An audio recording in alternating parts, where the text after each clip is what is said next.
Hello, hello, hello, hello, hello. Welcome, everyone, and thank you for joining. Please hit the like, subscribe, and hit the notification bell on the way in. Thank you, everyone. If you'd like to support the channel, the best way to do so is always PayPal or buy me a coffee. Never required, but always appreciated. There you go, Sarah P. Thank you very much for all this. First the worst. Here he is, Dave, first to worst. If you want to join my sports channel, there you go. The links are there. Back, I have Whiplash. I'm sorry about that. I've made it. Happy days. I'm dizzy. Oh, shit. I'll be back. I need I thought that was peanuts, but peanuts. Hit the like for the 74th time today.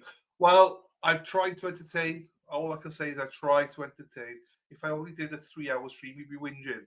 So there you go. Is this actually starting at 3:30? Yes, it's already started actually. So we'll get into that in a second. There you go.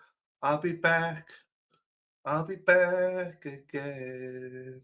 Take me back. Take me back. Hippie, take me back. What the hell? It just ended with no goodbye. Well, it's a premiere. So premieres no goodbyes. They're just a video.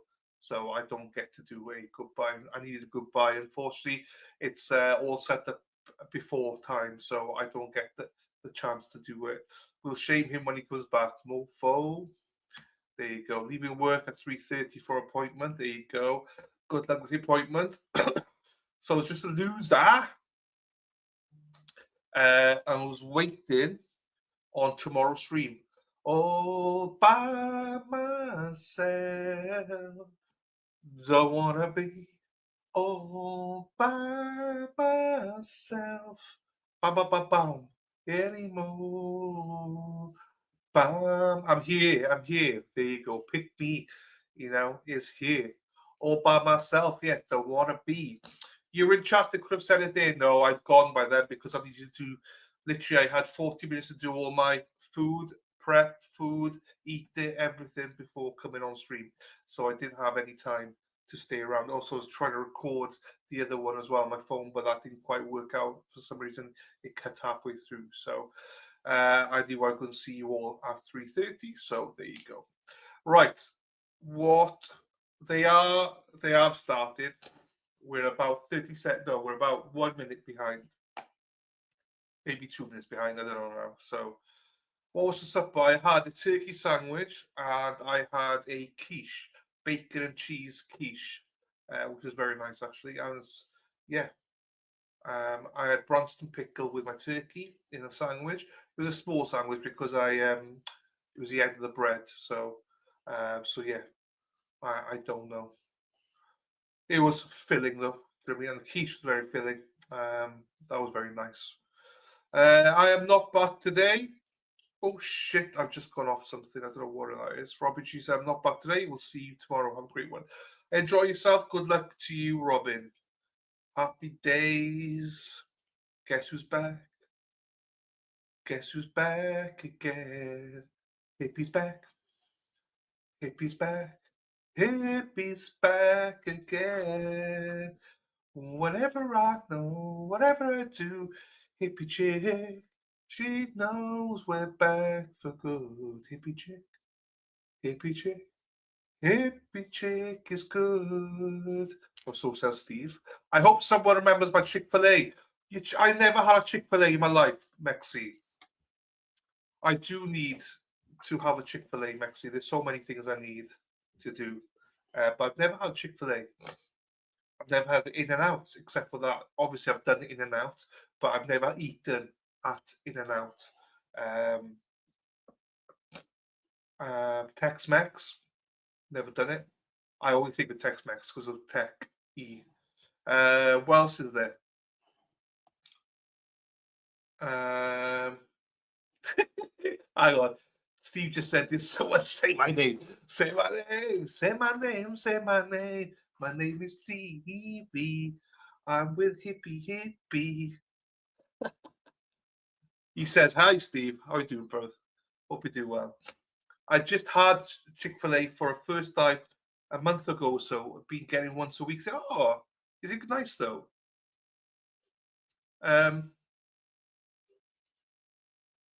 Well, yeah, I've heard of Chick-fil-A, but never tried it.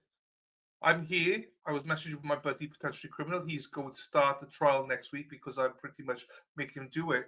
Is that the Ohio one?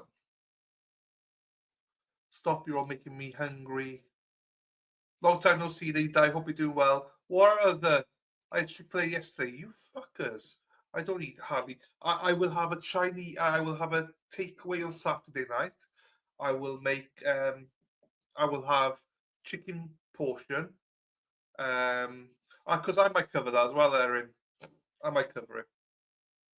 If it's been streamed, I might cover it because I don't think it's a long stream, and I think this one's will be done by the middle of the week. So we watch this space. We might be covering Jason Mead, but I would encourage everyone to watch it with Potential Criminals. There's no one better to watch a trial with than Sean from Potential Criminal. He's amazing. So everything Jones Chick-fil-A. It's Sunday. I don't know what that means, but happy days for that.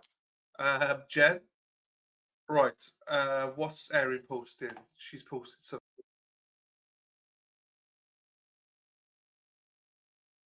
Hang on, Erin just posted something. If I don't play it, she will go mad at me. So, right. So yeah, I will have on Saturday. I will have a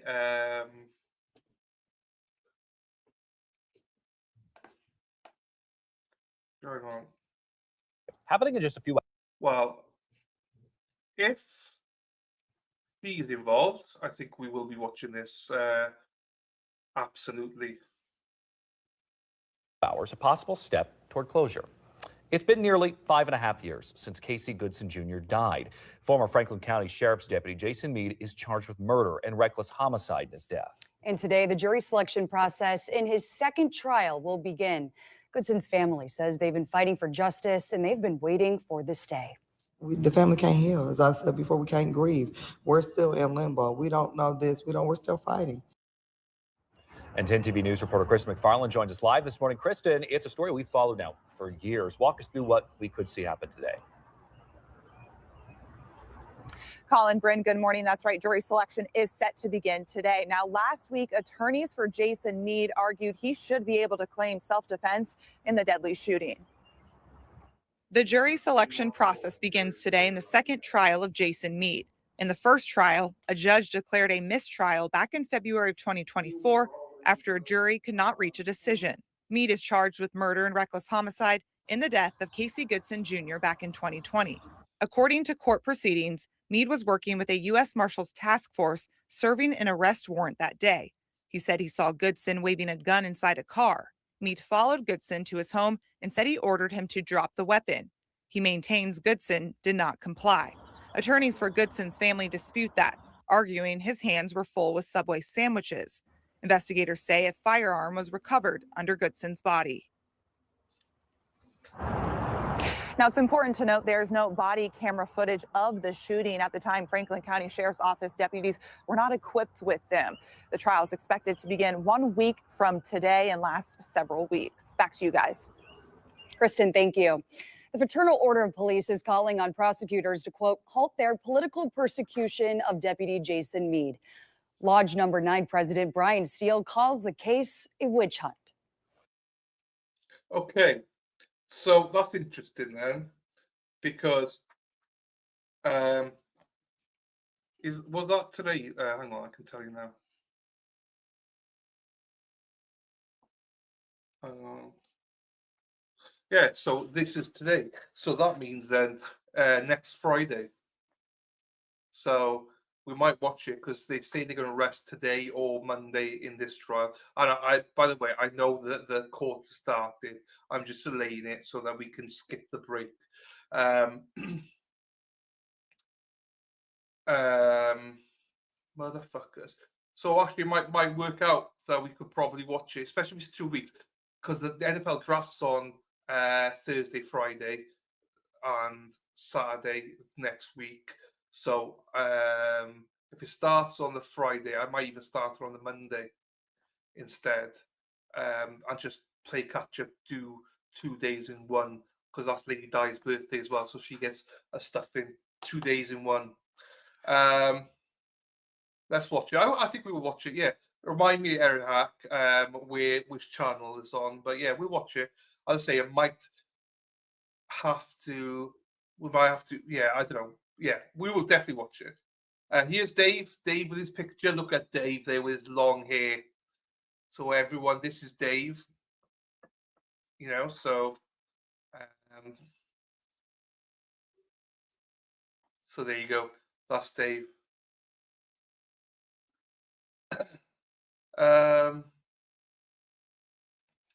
If you have watched any cop trials, everyone has set stout and biased. Every cop is guilty expert. He's an expert, of course, of course. Our lines seem to move fast. I have never had to wait more than 5-10 minutes. What's some other places that we can? There you go, Dave. That's what's some other eateries in America? I remember because of living in one. Dave, you look older. Dave, you look. Just remember, Dave, Mexi likes the older man. So, just saying, Dave. Be careful, Dave. Your wife might have competition. Mead's lawyers are contracted by the FOP in Ohio. They represent all the cops. They just got Connor Grubb an acquittal. Oh, for fuck's sakes! Grubb was in the wasn't he the one in the Matthew Moore trial? Adam Coy is found guilty, but his appeal is looking good. There are a lot more people there than here. It's coming off next month for granddaughter's wedding. Oh, you be told. Sharon has told you, get the fuck out of here. There you go. You look as crabby as you are. He does, doesn't he? What was the one in Matt's trial? Because that was Grubb, or very similar to Grubb. I don't remember his first name, but he sounded very the lead investigator. It was something similar to Grubb, but I don't remember what it's called. I'm not too big on paying for fast food. In the past year, I've had one Whopper and taco truck twice. Never tried a taco truck. Right. Hang on. Let's.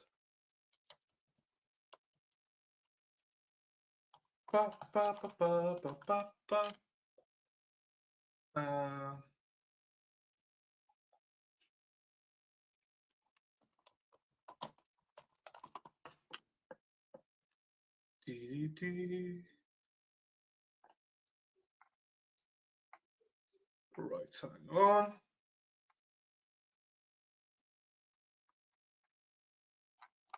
What's that then? Oh, that's what I was doing. I was pressing that one wrong.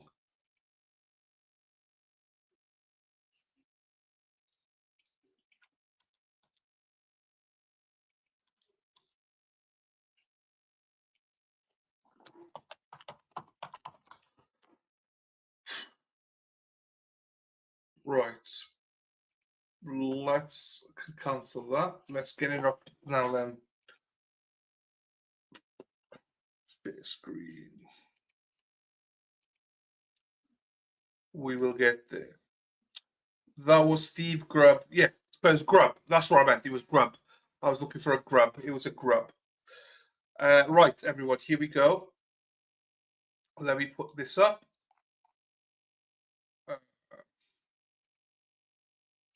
There you go. Perfect. Here we go. Exciting.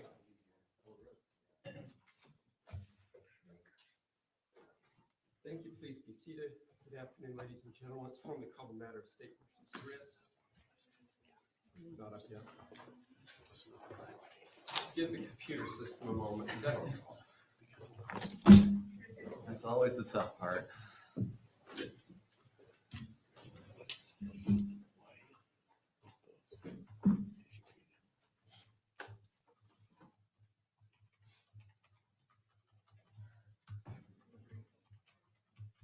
All right, so it's formally called the matter of State versus Grist, case number 241101170. I've been informed that the jury is all present, ready to go. Mr. Pomeroy, yeah, for the state, is the state ready? Good. State is ready, Judge. Mr. Casper, on behalf of the defense. Are you ready on behalf of the defense? Anything we need to put on the record and discuss before we bring the jury out? No, Your Honor. All right, let's bring the jury out. Get started a couple minutes early.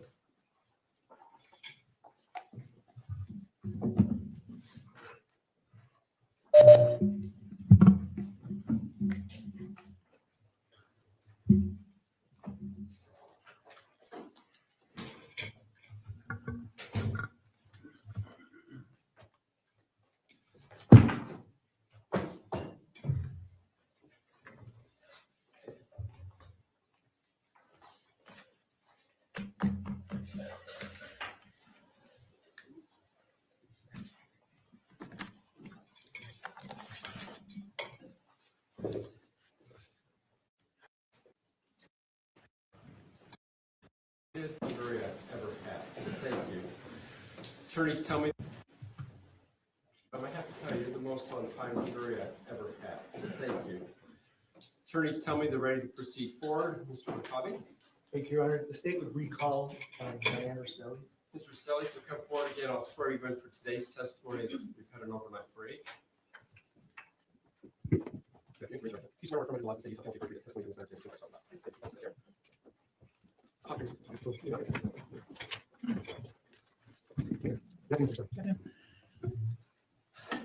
I know yesterday we got to talk a little bit about Matt and kind of the relationships there. But do you know who Tracey Grist is? Yes, it's my son's mother-in-law. And do you see her here in the courtroom today? Yes. Can you point to her and identify something she's wearing? She's wearing kind of a dark blue dress. Well, court note for the record, she's identified defendant. So noted, thank you. When did you first meet the defendant? Pardon me? When did you first meet the defendant? Oh, probably sometime before they were married, probably, at the house. You recall roughly a year? It was before that, probably several years before. So 2016-ish? I know I saw her in 2016 and maybe a little bit before that. And how many times do you think you've spoken to the defendant? Maybe, if you count the telephone conversations, maybe 6 or 7.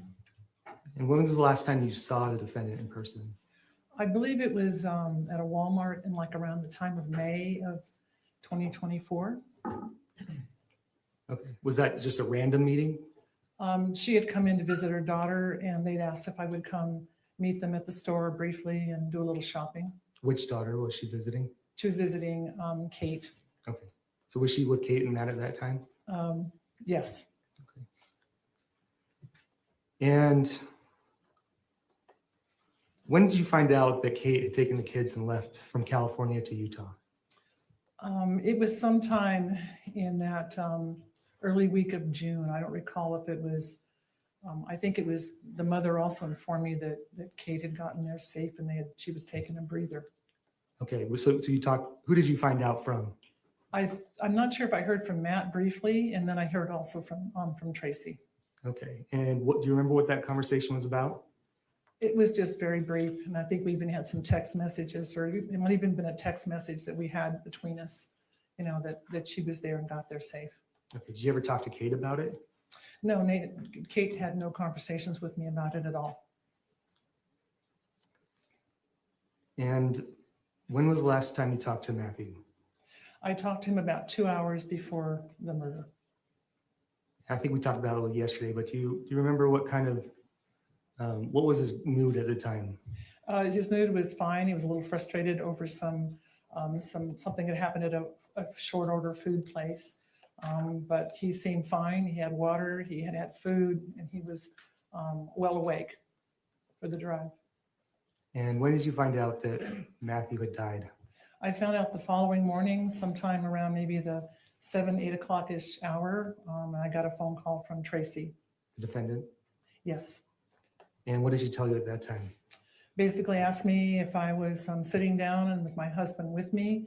And I said yes. And then she said, quote, Matt is dead. And did you talk to her again after that? I was pretty much speechless. I thought it was just a dream. I mean, I really didn't comprehend it at that time. And I ended the conversation and said, I'll have to talk to you later. Okay. And did you talk to her again? Yes, we did make another phone call. And who were you with when you made the phone call? I was with Mark, my son. I asked him to come over and explain to him that Matt was dead and I don't know any circumstances. And I asked Mark to come over. And did you record that phone call? I believe we did. Why did you record it? I didn't really think about that. I think it was more of my son's thought that we needed to know just the details and just remember the details of what had happened. Okay. And after that phone call, what day was that again? That was on a Saturday, I believe. So was it the next morning after, or do you recall what time of the day that phone call was? I think there was one, I think sometime that day, Saturday, I believe, and then we had another phone call later. Did you record that one as well? Yes, we did. Okay, I'd like to play what's been marked as State's Exhibit.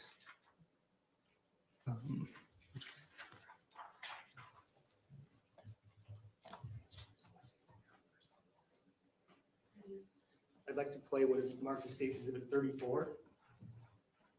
Any objection, Mr. Facebar? No. Thank you.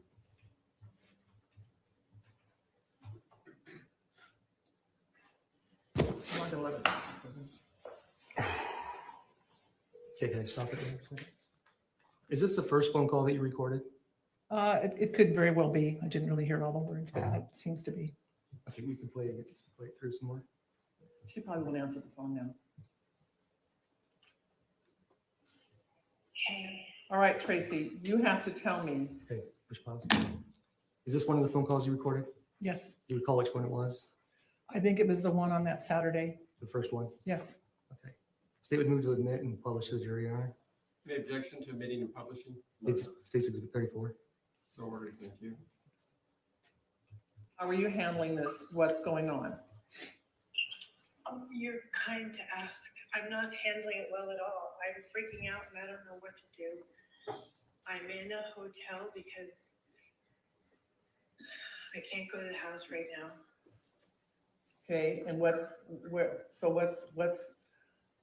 is there a police report? I have no idea.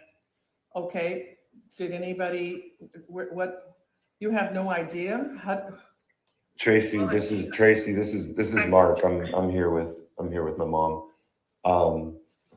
Like, can you tell us from the beginning what you know? Yes. So, let's see. Matt was on his way to the house to my house because Katie and the kids are here. And they were Kate was undetermined whether she was going to talk for a little while, go right away back to California. It was not abundantly clear what the outcome was going to be of Matt coming out and talking. So about 10 o'clock last night, he got to the house. I was in the kitchen and I was sitting on the counter. I was alone in the kitchen and I did not hear the doorbell ring. I didn't hear a door knock.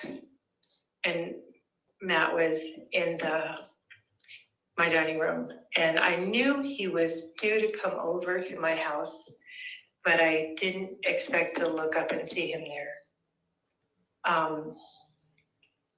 He was really, really mad and like very agitated, for lack of a better term, and you're fine. I stayed in the kitchen. I said, Kate's upstairs, but she's going to come downstairs. And I stayed in the corner of my kitchen because I was feeling uncomfortable at that moment. I was very thrown off that he was inside the house and I didn't know it. And then he went around the corner and then I heard gunshots.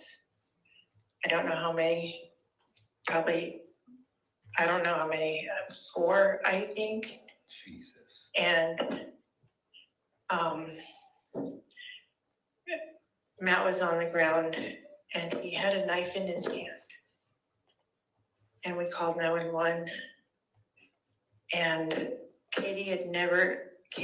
I told Katie to stay upstairs while I called 911 because I didn't want her to see it. And I wanted her to stay upstairs with the kids. They were sleeping though, and I didn't know they were sleeping.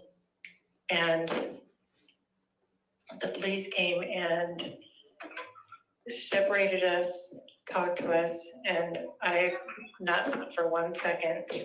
So that's why I sound I'm really upset, and I'm in a combination of shock and sadness, and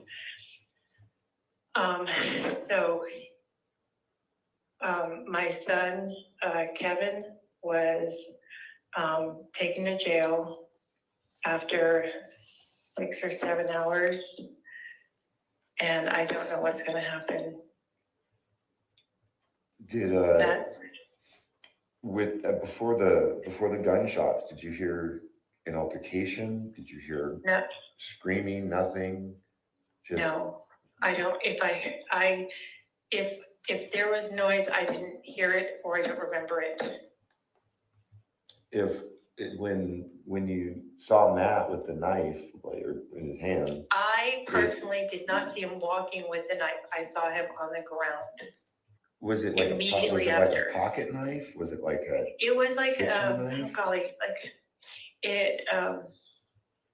Like Matt doesn't carry a knife typically. Okay, well, I don't. I'm just wondering. I'm trying to put this together. This is mind blowing. Yes, I agree. It was. I can't think of the way to describe it. It's like a tactical knife. Did what? So the kids never woke up. The kids are still what with Kate? Where? There was me and Katie in a hotel room. Okay. And she was just trying to Google how to tell children because she hasn't told them, but she wants to be able to do it in the healthiest way. And I don't know how to do it. I don't know how to do it either. I guess my only suggestion would be to take a minute while everybody's emotional. But so do you know what where they took Matt? I do not know. I'm assuming the so you said they took Kevin to jail. Yes. I'm guessing that the house is a crime scene at the moment. Yes.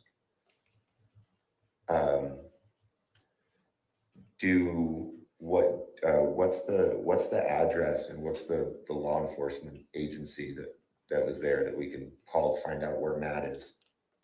American Fork Police Department. Mark. Yeah. Mark. Yes. I'm really sorry for your loss.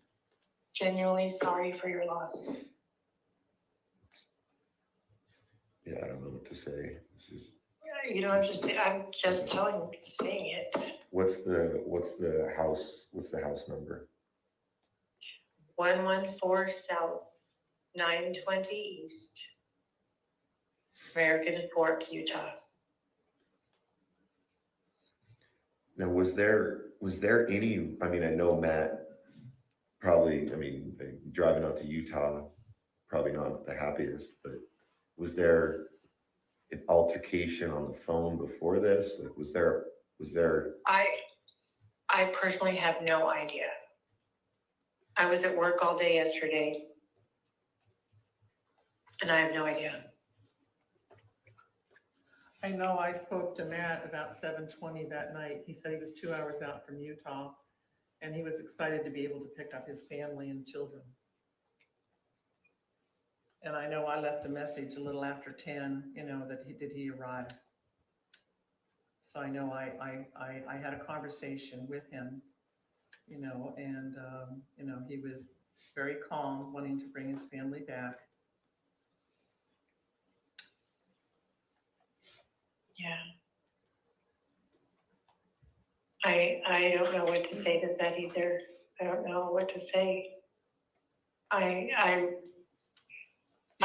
didn't see anything myself. I saw zero. I stayed in the kitchen because I was feeling uneasy, and my reaction usually is I freeze.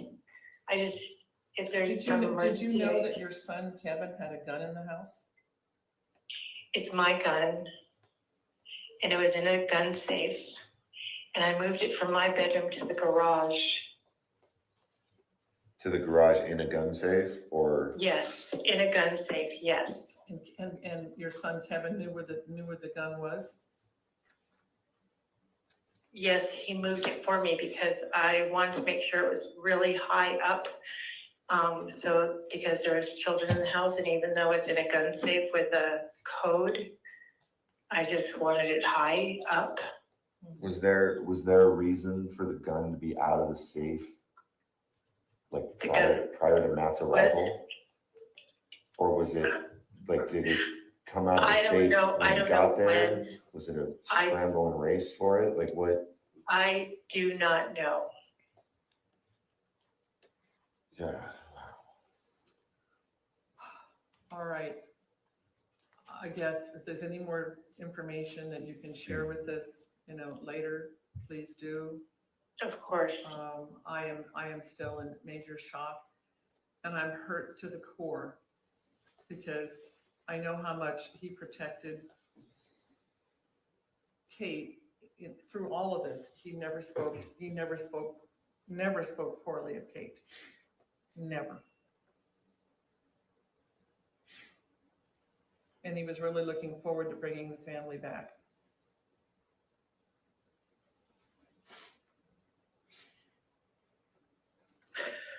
I didn't want to make this call, by the way, so I'm sorry.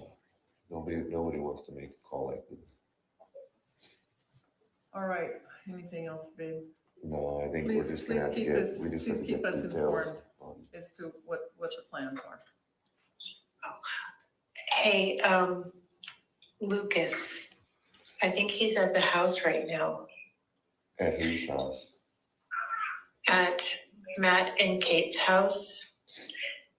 Matt, there was a fire at Vail Lake, and they evacuated Vail Lake campground, and Matt asked Lucas to go to the house. But I don't know if he went or not.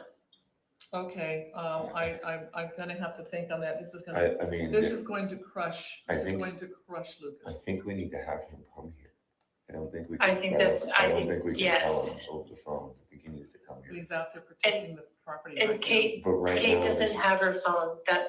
Kate doesn't have her phone right I now. get that Kate Lucas is. doesn't have her phone? No, Where's her phone?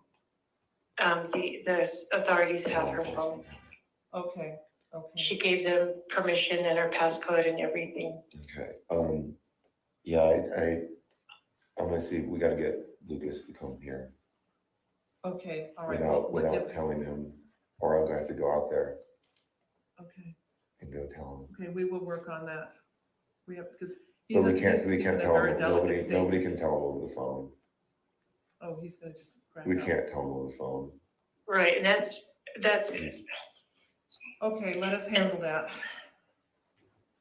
yeah, and then the reason I called home before I called you is I wanted to make sure that he was near you, because I knew you'd be able to tell by my voice that there is something really wrong. I was trying to do what you're doing for Lucas. Okay. Okay, well, we're gonna figure out how to handle some of this stuff. Call us back immediately if anything changes or if there's anything new. Of course I will. Okay, right now I'm kind of, I'm also I'm just, my head is swimming, and so I'm probably not being much help. Okay, all right, keep us posted. Okay. Sure, thanks, Okay, bye. thank you. Well, shot him 4 times. How long after did you make the second call? I think we had another phone call. I think it was on Sunday. Kate had reached out by, I think, text or something that she wanted to talk to me. And you recorded that one as well? We did. And who was involved in that phone call? That was going to be my son, Mark. I was over at his house. It was Tracy and Kate. Tracy was there too. And myself. State would move to admit and publish State's Exhibit 35. Any objection? No, Your Honor. It's ordered.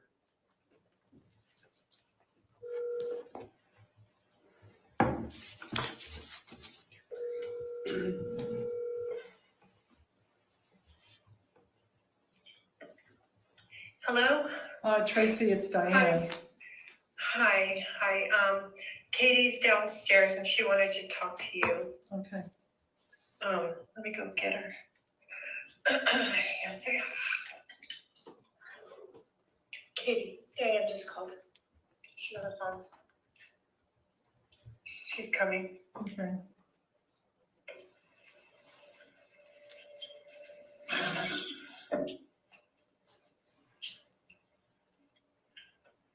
We're stepping outside so the kids can't hear anything. Where are you? Right now on the back patio. Of your house? Yes. Hi. Hi.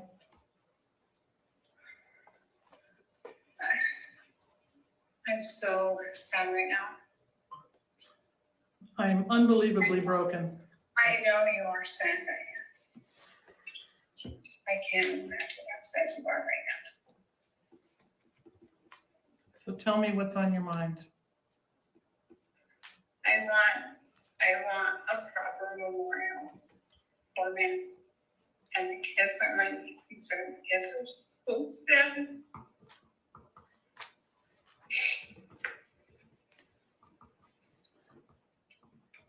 This whole thing doesn't make sense to me. I understand where it wouldn't make sense. It is so sad. I didn't want this, Diane. I wanted us happy. You know, we came there to help you. He didn't, I don't think he told you everything, Diane. And neither did you. And we were trying to keep you out of it because we had issues prior. But your mother. And we were trying to make it better on our own. And he was coming here to have a conversation.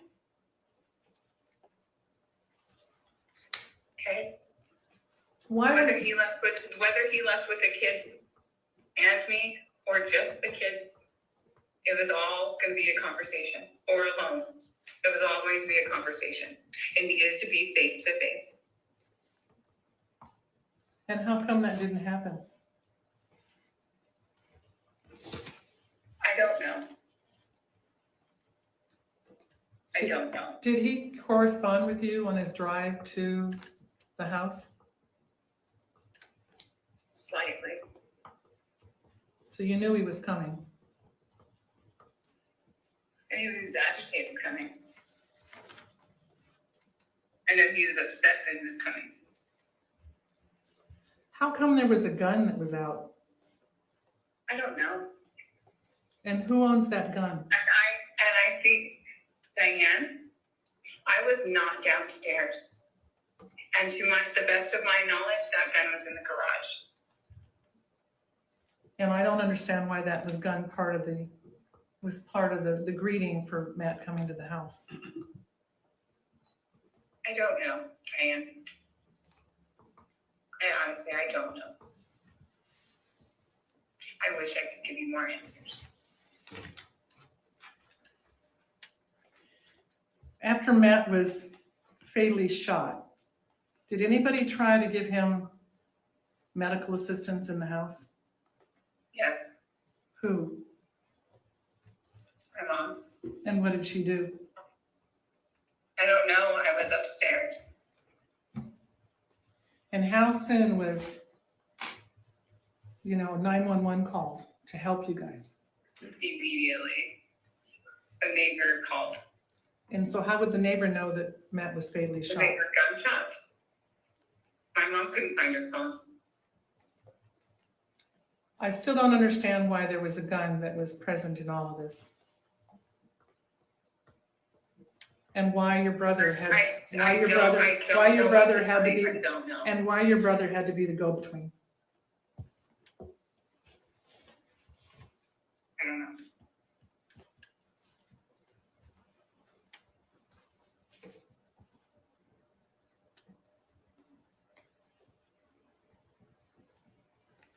I am so broken. As am I, and I believe you. I am in shock right now. Three children don't have their father anymore because of the violence that took place in that home. That is so sad.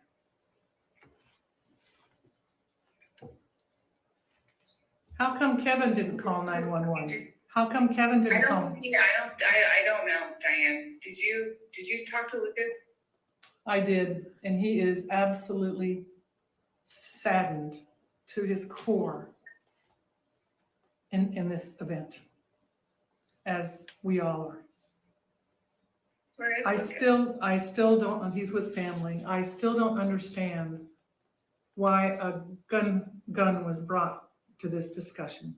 When you knew, when you knew he was coming, you knew he was coming, and whose gun is it? And how did your brother get access to it? And who else knew he had a gun that he was going to use in this fight? No one, I don't know. I don't know, Diane. And what did your brother say happened? What did he tell you? I haven't talked to him. I don't know. And you don't know what he shared with even your mom? I have no idea. Kevin hasn't talked to my mom. You do know that this is totally out of character for violence to occur like this. I don't think that's true.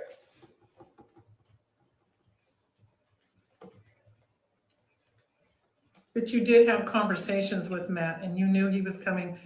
I was under the impression that I didn't know you guys were actually having a separation.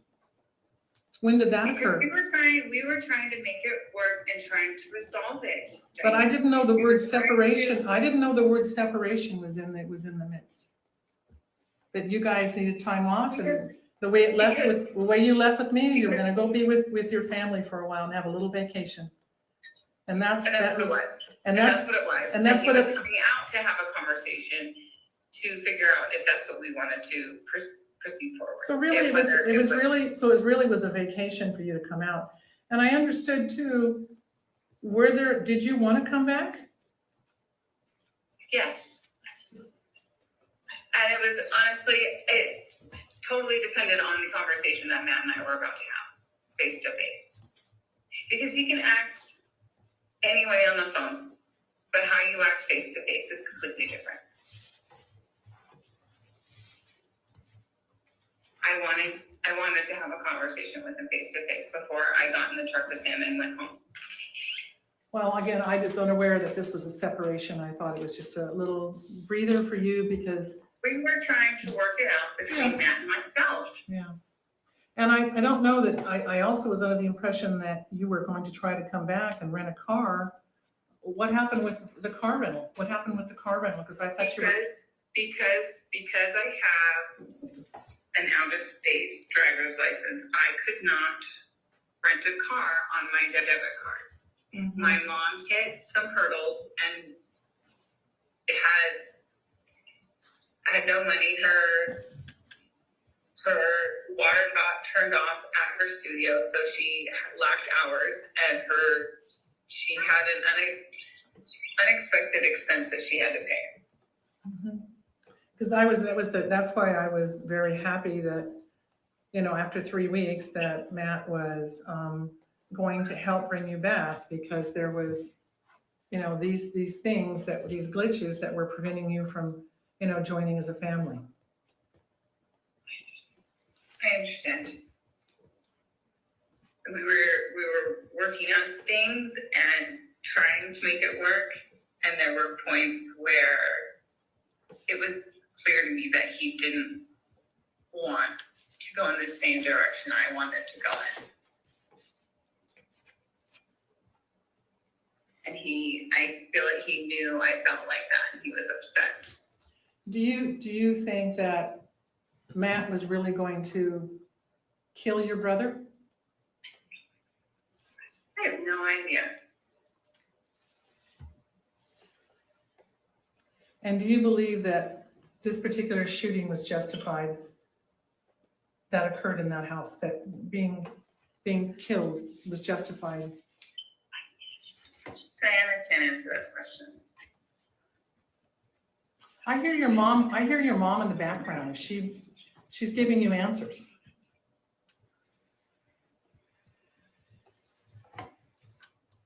I was hoping that you were speaking from This is all still under investigation. I was hoping that you were speaking from your heart. I am trying to speak from my heart without saying the wrong thing. And also I read in a brief article that showed up that your brother was found with drugs. Did you know he was on drugs? No, I had no idea he was on drugs. Not a clue he was on drugs. And that was an information that your mother didn't share with you either, with him living or being around that home? How would she know? She doesn't know. She doesn't, he's over 18. Why would she be checking his drawers? He acts completely normal. Well, and I'm still questioning, why was there a gun in the house? With children in that house, It was in the garage, Diane. But it wasn't in the garage when the shooting took place. The shooting did not take. The shooting didn't take place in the garage. It took place in the house. In the hallway, I understand. I know, but this was to me. Somebody brought that gun out of the garage. I was not downstairs. I do not know what happened. Okay, I cannot give you any answers, Diane.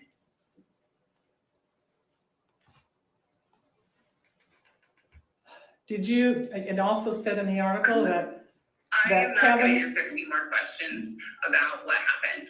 We can talk about a memorial service for Matt if you'd like, but I don't want to talk about what happened anymore. I don't appreciate the way you're talking with me. I just want to know, you are the person that was there and a witness, and I was upstairs, Diane. I was not a witness. But you heard the gunshots. Why weren't you? Did you go down and give assistance to My Matt? mother came upstairs and said, do not come downstairs.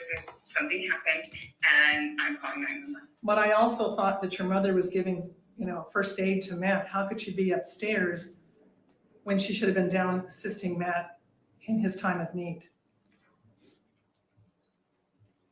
It's 8 minutes or 4 minutes. Minutes count when someone. Once she figured out that minutes count that somebody's bleeding to death. And the number of shots that they're saying took place is totally unimaginable. And what gets me is you knew he was coming, and he was there and happy to do so. But someone brought that gun in the house and turned it into a different fight.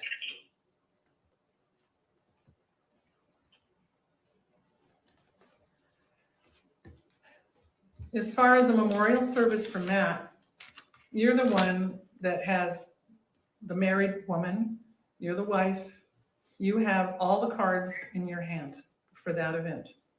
So, you will have to do what you wish to do. Okay, I have no money for any of that, so I will figure out how I will do that then. I don't understand even why you would want a memorial in light of the fact that Matt is being made as the negative person in this whole situation. I don't see where all of a sudden you want to have a memorial, something, positive for him, when this whole thing came down to, quote, separation and all the other things you're saying. I don't know where this part's coming from. Because he's my husband. I don't understand where you don't. Where you don't get that. You has stated or was stated that Matt had a knife. Where was the knife when he came into the house? His hand. And where was the knife after he was shot down? His hand. And you know, I don't know, Diane. It was the most traumatic thing walking past his body. Okay, I didn't want to look. How could the knife be in his hand if she's providing life-saving care? And again, The Tracey, layout of the house.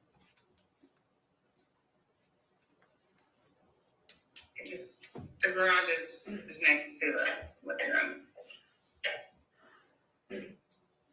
when Matt fell to the ground, he still had possession of the knife in his hand? Yes. And during all to my knowledge, yes. and during all the life-saving feel- measures, the knife stayed in his hand. I don't know. There's a lot of unanswered questions here. For everyone.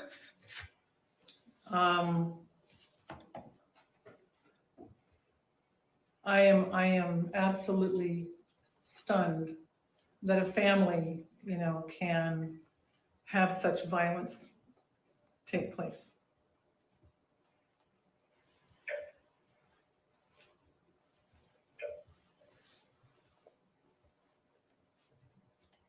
And, you're just going to have to share your plans with me, because I am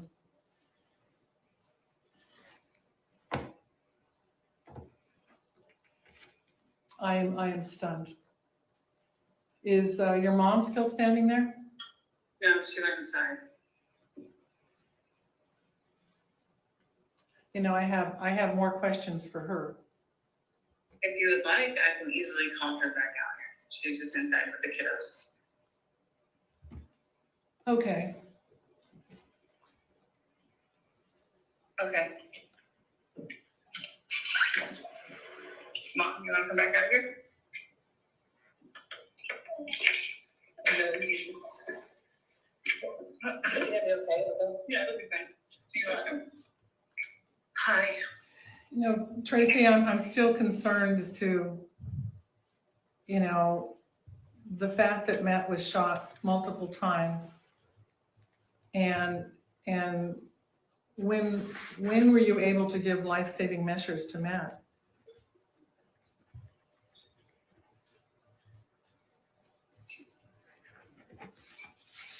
I'm in so much shock, and I can't have the conversation going over the experience again, because I am so sad. I just need some time. Well, and I think the part that really disturbs me is that a number of the shots were in Matt's back. I actually have no idea where the shots were. Yeah, that's what's being reported. That he I was don't know if that's accurate or not. he was not moving forward in any aggressive manner, but was shot in the back. I have no idea. Multiple times. That Again, I was- have no idea. And does your son have a history of anger issues? Absolutely not. Has he ever had any violent history? No. And you do know they're saying that Matt was found face down Yes. and shot in the back multiple times. I have no idea how. And your son has I never have had, no idea. and your son has never had any other, violent issues or. Never once. Did you really try to save him, Tracey? Did you really try to save him? I was on the phone. Did Kevin did not try to save him? Yes. And what did he do? I don't know. I know he was checking for his pulse and he was trying. I don't know what he did, because there was a moment that I did run upstairs and say, "Don't come downstairs, Katie." So only he was really the one that was attempting to do something. After violently attacking Matt, he went over to him to try to help.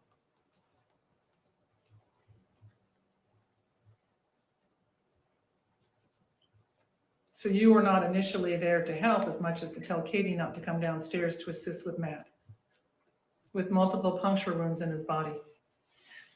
I want to help you right now understand, but I don't think I can.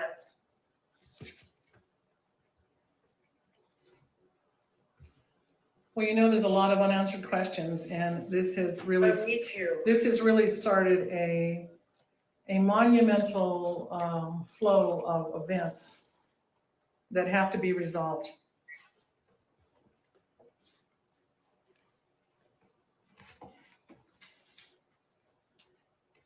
And I thought that they had found him, that he was face down during all of this. And how were you able to give CPR to rescue him if he wasn't face up?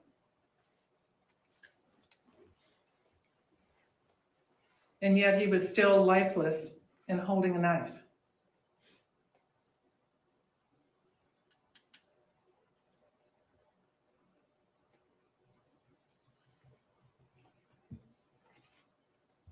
This is a horrific situation.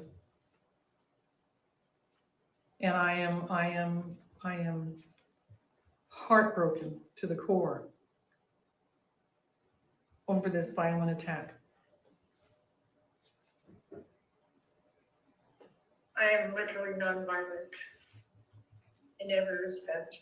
Well, I didn't say you were. I just said I am heartbroken. I'm heartbroken over this violent attack that occurred in the house. I didn't say you were violent.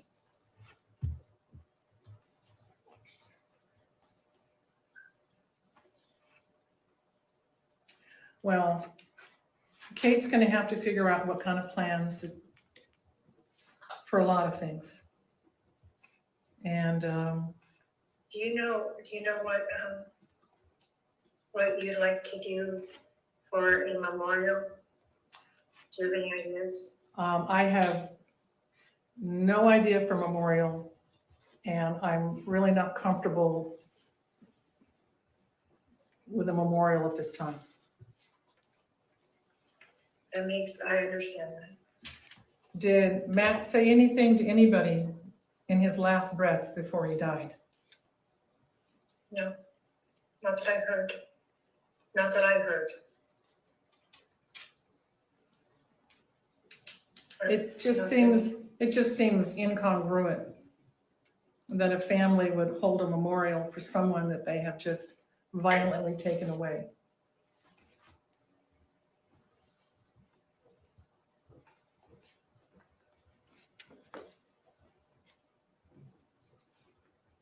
I'm so confused by what you just said. So I No, don't I'm just saying understand. that a family that's just taken someone's life now wants to plan a memorial. A memorial would be for the children's sake and for Katie and for. But Katie, they're stating is that she was separated and, they were agitated with each other in some way, according to her. I don't know why she would want to memorialize She was just taking a some time to think things through. Right, and it didn't have to, The and a gun, separation word was mine. I said, you know, they were separated, but that was just something I said off the top of my head. It wasn't something Katie had talked about. I know, well, I'm just saying that it just seems very insensitive to do a memorial when, you know, Matt only came out there to help because no one seemed to have any money to bring her back.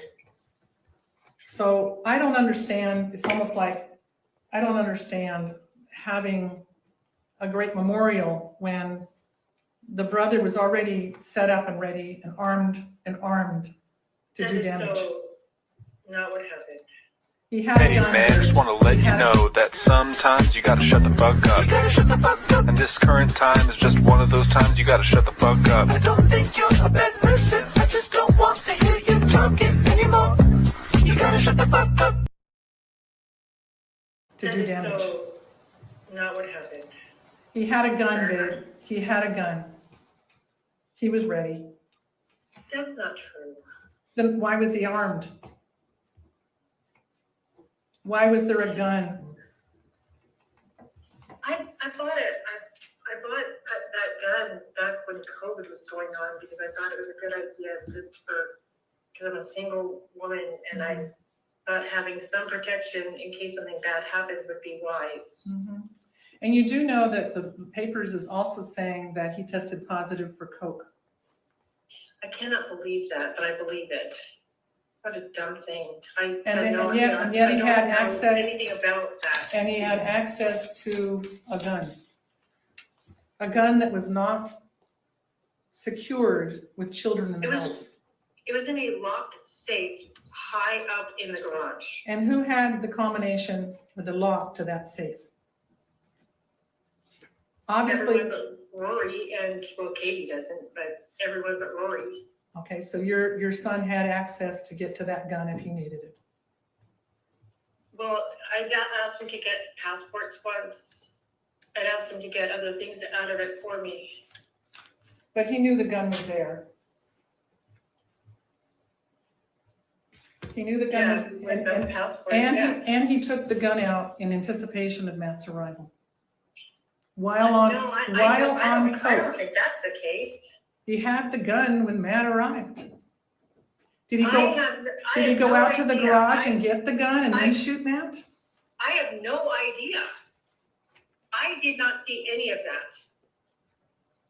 And I have no idea where Kevin even was. I was in the kitchen. You also know that the paper stated that he was not legally supposed to ever have a gun. Yeah, he had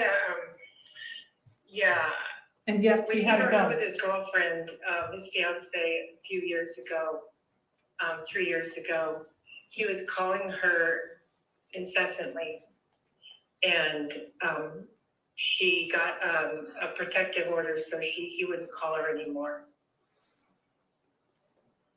And yet. And he said that's fine because he was never going to go to Chicago again. But he also, in that order, was told he could never have a gun, and yet he had access to a gun. I forgot all about it. Since I forgot about it, there's a really good chance he didn't remember either because it was a while back and it was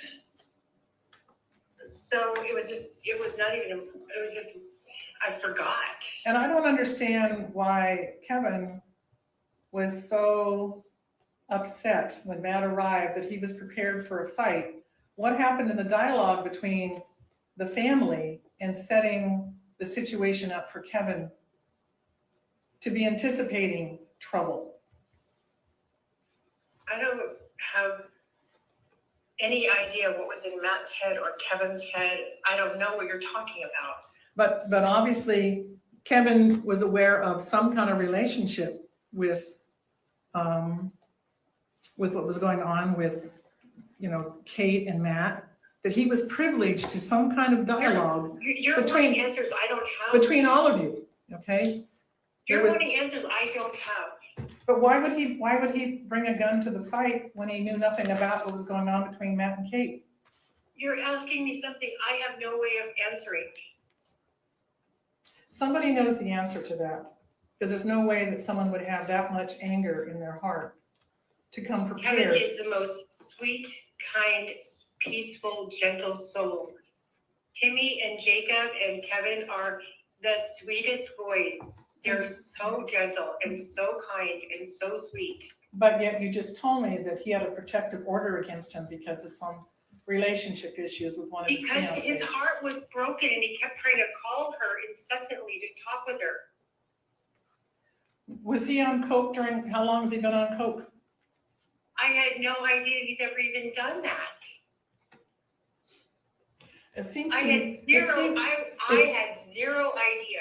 it seems to he me, had- it seems to me there was some discussion and sharing from your daughter that there was problems at home with him. My son?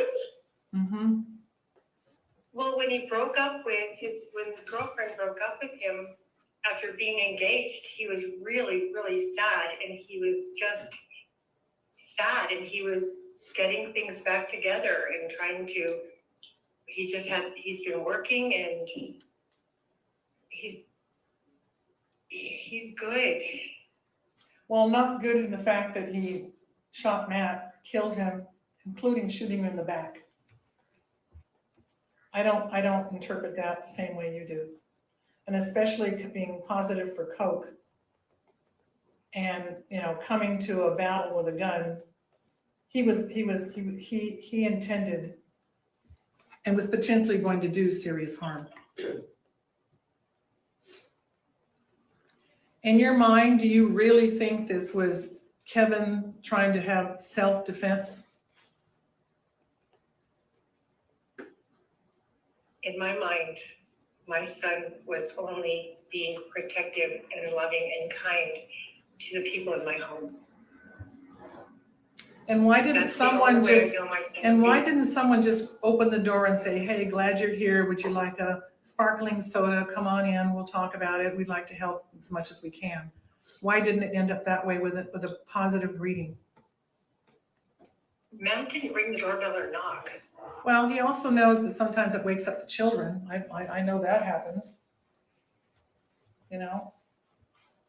I mean, that's not at all unusual. I walk into my son's Well, house. he could have texted Katie.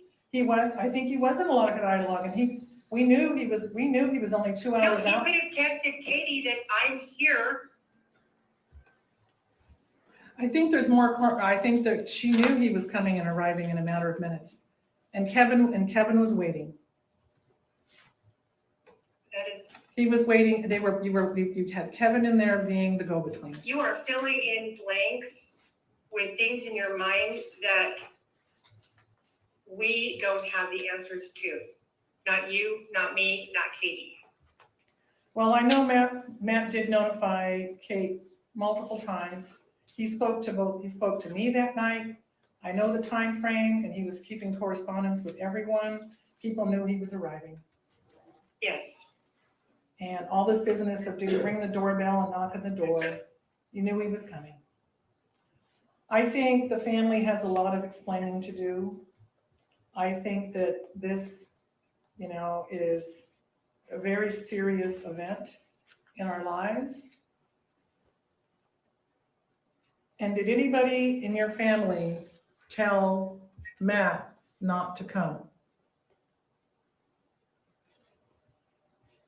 I didn't tell him not to come. I have no idea what anyone else did. Because I was under the impression she wanted to come home but had no means to do it. I was under the impression that you had to pay for Pop's registration for his truck, and that you couldn't Pay part of rent, his rent. and you couldn't rent a car for Kate to come home. And I also heard that the issue of something about she couldn't rent a car, so she couldn't come home last Friday. So again, everybody wanted her to have the opportunity to go home, but then when he got there, everybody was waiting for him to do something different. And this is the part that disturbs me, that if it was this volatile and that Kevin was on edge, that someone should have called and said, please tell Matt to wait a little longer. Things aren't right. And nobody, I don't know if anybody reached out to Matt and shared that.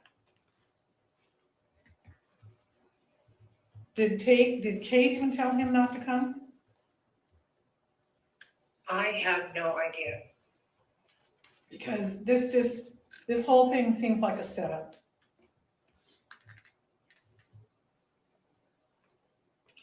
We would never plan to hurt someone. Well, someone planned with a gun in the house. This was orchestrated. That is so not true. Then why was the gun in the house and not in the garage locked up? The gun was, you're asking me things I can't answer. You're the owner of I the don't gun. know. You're the owner of the gun. You're the person that's primarily responsible for the safety of where that gun is kept. We're not making any progress in bringing peace or solving this or answering questions. So I'm gonna let Kate say goodbye to you because I don't know. I don't know what to tell you. Well, I think there's some blanks. I think there's some empty answers. I think that there are questions that are obvious that there are answers to, and I clearly see that there was some kind of pattern, and this should have never taken place for a man who drove, over 8 hours or over 6+, just to help his wife and bring his family back home and share all the good news.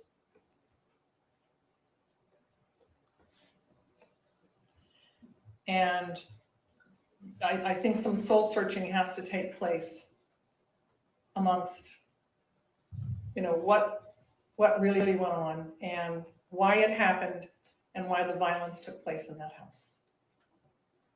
I'm really sorry that you're sad, but I'm gonna hang up and go because you're wanting me to tell you things that I have no idea about. Well, all I can say is that Kate is going to have to give me her plans as to what she needs to do, because, I just need to know what she plans to do as far as, where she lives, just everything. Not that I need to be the one making the plans, but I need to know what her plans are and, what's going on with all of this. All right, well, listen, tell Kate, I am also sorry for the loss. I am brokenhearted that the children will never have their father ever give them the guidance and assistance that they need throughout their lives. And this ought to really hit to the core of the family members involved. And, Kate needs to share with me, what are the plans as to where she's going to live. I'll let her know that you brought that up and all. And you do know there's live animals on the property. Yeah, my sister was going to go figure something out with them. And why is she allowed on the property? Why is she allowed on the property? My sister? Yeah. Because she stayed there in her trailer. But she left, and with no word, they all disappeared the day that Kate disappeared. So you're telling me that this was an amicable leaving? Yeah, And that all of your as far as I family, know. and that all of your family ghosted Matt and not sharing with him what happened to his family that day they all disappeared. I'm so confused. So I know that my sister was going to be there when you guys were in Vegas. No, but she left. Right. She Because left you guys because were in Vegas. no, she would have stayed if we were in Vegas, but she left, and she also left when Kate left. And every single one of them would not answer the phone and tell Matt that Kate was okay and that she was going to her mom's. Everyone I don't think ghosted my Matt. sister even knew. Everyone ghosted Matt. My sister didn't even know. They didn't return any phone calls to Matt. None. None. And I think that at this point, sister is not allowed. No one's allowed on the property except those who own the property. Okay, I'll let Kelly know. How are you gonna take care of puppy dogs? Well, that's something they should have thought about 2 days ago. You know, Matt's been dead since Friday night before midnight. This is now Sunday. And it's amazing that no one from that family has even thought about asking us or anybody to go out there and to assist. I mean, that's heartless. Well, I don't even know what to say to that. Well, this is all part of when you take someone's life and don't realize all the consequences. I've got to go.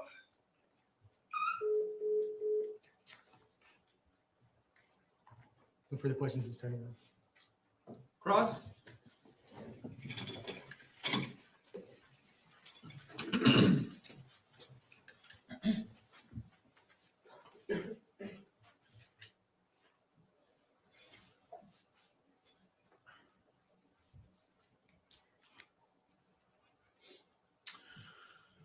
Mrs. Restelli, first off, I'd just like to say I am terribly sorry about your loss. You lost a child. That's a horrible thing that should never happen. And I'm sorry that you had to go through this in your life. These phone calls that you had with Kate and Tracey were trying to get some answers, right? Information, yes. Yeah. And you got some information, but not much from Kate or Tracey. Is that accurate? I would say just there was gaps. And There were gaps, yes. gaps. Right? Gaps in information. Yeah. And but you did learn, I guess, that and Kate said that they were separated. So you learned that Kate and Kevin and Tracey were separated at the scene. So you did become aware of that, right? And what separated mean at the scene, the actual the house? Yes. That Kate told you that we were separated, and she said it on the phone call. Do you recall that? Mean separated in space or separated in a relationship? Not, I don't think in a relationship. Okay. I think separated in space. She does from what she said.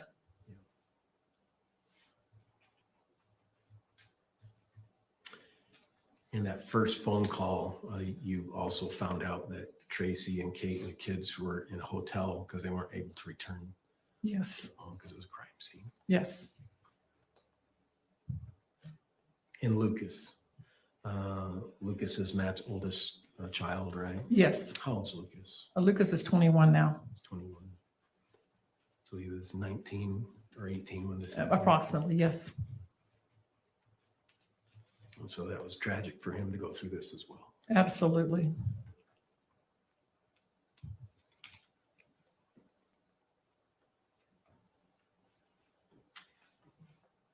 Well, once again, terribly sorry about your loss. I know these are hard times, and I have no further questions, Judge.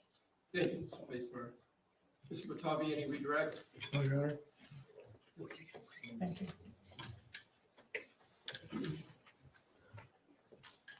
You ready for your next witness, Mr. Batavi? You need a short break.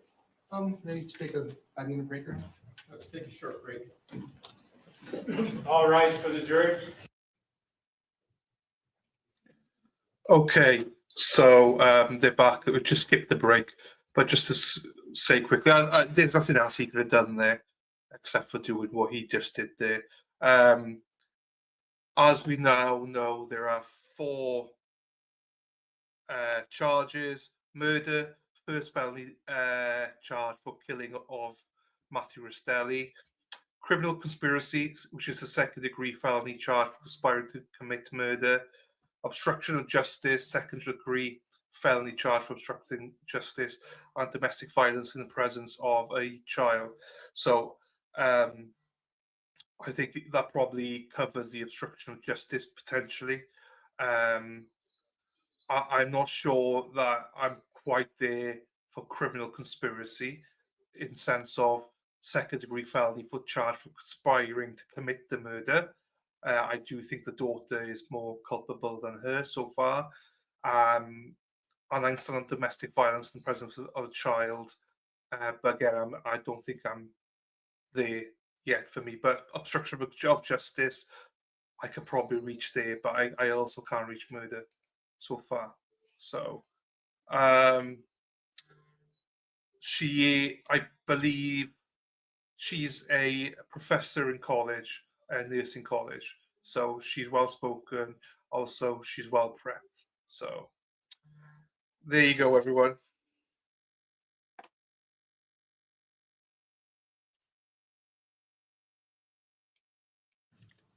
I'm not sure that maybe I missed it. To be fair, I had to go up and down. Maybe I missed it yesterday or today about giving the drugs to the children. I may have missed that. To be fair, I thought it was the daughter that did it, but if it was the mother, then definitely. But I'll be honest with you, I don't know. As I say, I had to step away a few times. So yeah.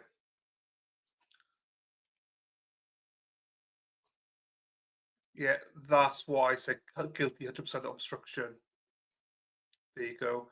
That was my second guest professor, yeah, nursing professor. I think that's similar to what she was. Yeah, possibly. Melatonin is something your body naturally produces.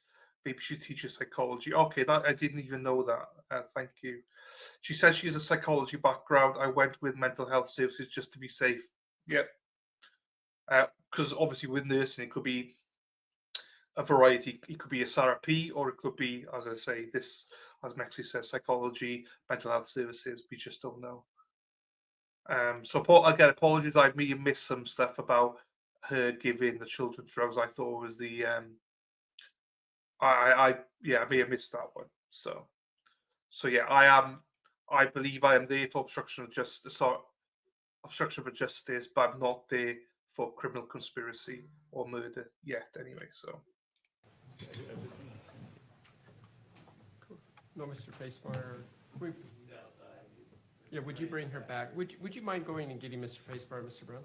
Yeah. Thank you. I did. Okay. Just yell donuts or something, he'll come.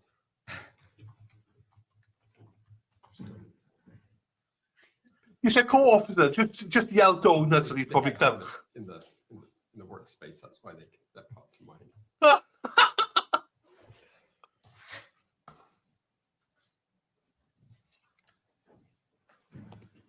Let's play it. We're behind, so let's play it 3.0, shall we?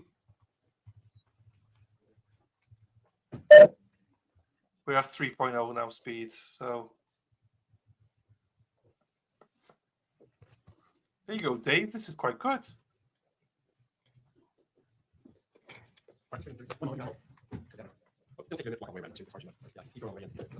There you go, Dave.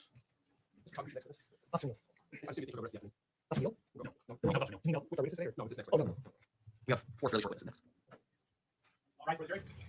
Right, let me go back. I think he said 4 short witnesses. I assume you think he'll go the rest of the afternoon. Dr. Neal? We'll go. No. No. No, with Officer Neal. Do you mean with our witnesses today, or? No, with this next witness. Oh, no. We have 4 fairly short witnesses next. So there you go. All right, for the jury. All right. All rise now.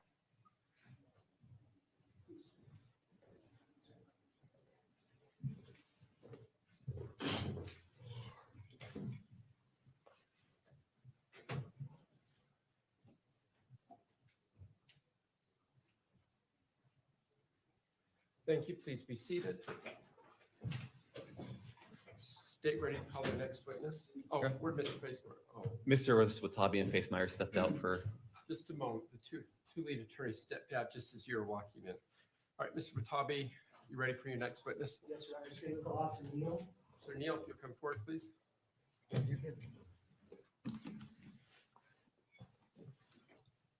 you raise your right hand, please. Do you swear or affirm under the laws of the state of Utah, on penalty of perjury, that the testimony given in this matter today will be true and correct, so help you God? Thank you. Please have a seat.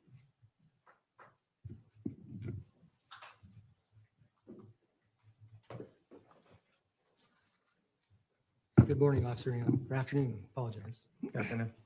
Can we state your name and spell your last name for the record? It's going to be Anthony Neal. Last name is going to be Neil. And what's your occupation? I'm a police officer for the American Fork Police Department. And how long have you been a police officer? 3.5 years. And what's your title at the American Fork Police Department? I'm a patrol officer. And what kind of duties do you have as a patrol officer? I'm responding to calls, calls for service. When people are needing assistance with something, they call into 911. That gets dispatched out to us, and then we respond. And when you respond on cases, do you have a body cam? I do, yes. Did you get a call on the night of July 12, 2024? I did, yes. And where were you dispatched to? To a residence in American Fork. It was an apartment complex on the east end of town. And who did you respond with? Officer Guerra and Officer Laycock. Were you the first people to arrive on scene? We were, yes. All three of us arrived at approximately the same time. And what did you see when you arrived? There's a truck parked outside of the reported residence with hazards on. There's a cardboard underneath it. We arrived towards the front of the house. Officer Guerra went to the front door, and then I positioned myself out of the front window of the house to where I could see inside of the house. At some point, did you go in the residence? I did, yes. And how many people had gone into the residence before you? Only Officer Guerra had gone in before I entered. How soon before you did he go in? Seconds. And then what happened after you went in the house? I observed a male that was face down in the hallway of right as the entryway of the house. Did you identify him at some point? The male face down, I did Yes. not. Did you find out later who he was? I did. Who was it? I don't recall the name. Okay, then what I know his happened? relationship with the family members. Okay. And what happened next? I pulled out, there's a male that was kind of standing kind of over the body a little bit with his arm folded. Later, I identified him as Kevin Ellis. I directed him out of the residence just to start securing the scene. So I pulled him out of the house and I exited with him. And what happened after that? We exited the house. We went into the front yard of the residence. And as I was talking with Kevin, I observed that a female was outside of the front door of the residence. I had called her over towards me, later identified her as Tracey Grist. And then, so at that point, who else was outside? At that time, it was me, Kevin, and Tracey. Okay, and what happened after that? I asked if who the person was that was face down in the entryway. She said that it was Tracey stated that it was her daughter's husband. I asked where her daughter was located. She said that she was upstairs. I asked if she had the firearm because we had reported of shots fired. She said that she didn't have the firearm. And so I asked who had the firearm, where Kevin said that he had it. Okay, and what did you do after that? At that point, I separated Tracey from Kevin. I directed Kevin towards the front of the truck to sit down, and then Tracey towards the back of the truck also And to sit down. did you search Kevin at that point? Shortly after, I did search Kevin's person. In his right pocket, he stated that he had his holster and identified that it was there. It was an empty holster. Left it on his person, and then continued searching him. Nothing else of note was found. And then what happened? After searching Kevin, went over to Tracey, performed a search on her to see if there's any weapons. No weapons were found on Tracey's person. And at some point, did anybody else come out of the house? After that, another female was at the front door, escorted by Officer Laycock. I directed her because she initially started walking towards Tracey, and my goal was to keep everybody separated. So I directed Kathryn to a position in the yard, away from Tracey and away from Kevin. So the third person was Kathryn? Correct. Do you know her last name? I don't recall the last name. Okay. And at some point, did they stay separated? The defendant and Kathryn? After I had identified Kathryn and Tracey, I went over to identify Kevin, and so I directed Officer Stimson over towards Kathryn and Tracey while I identified Kevin. And at that time, I observed Tracey moving towards Kathryn, so I directed them to stay apart from each other again. And who's Officer Stimson? Officer Simpson, he used to work for a police department. He was one of our patrol officers. At the time, he was on what's called Ghost Week, where he's being evaluated to be able to see if he's ready to go by himself as a police officer instead of being in that evaluation process. So how long was he even a full-time police officer at that point? He was full-time, just not by himself yet. He was still being evaluated. But how long had he been with the office? Approximately, I want to say 2 months. Okay. I'd like to show you what's marked. And do you know if Officer Laycock had a body cam? He did, yes. And did Officer Stimson have a body cam? He did, yes. I'd like to show you what's marked and just a witness at this point is State's Exhibit 133.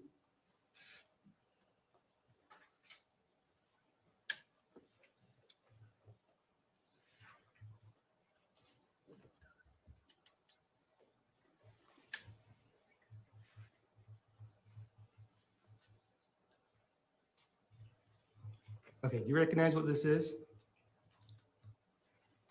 Does it appear to be a body cam? It does, yes. Is it similar to the one that you're issued? Yes. If I told you this was Officer Laycock's body cam, would you recognize it at some point? At some point, I possibly would, because I saw it multiple times while we were there. State would move to admit and publish State's Exhibit 133. Any objection? No, Your Honor. So ordered, thank you.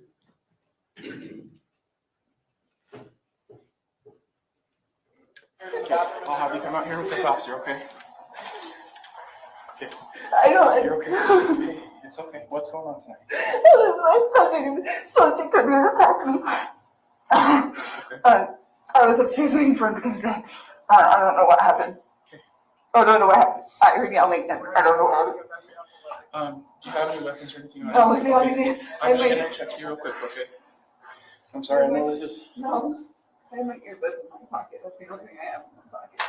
Okay. Sorry, was that them Yep, that just fell? that was Okay. them that did it. Okay. You're good. I don't see anything else on it. You're good. If you want to go take a seat next to her on the grass, okay?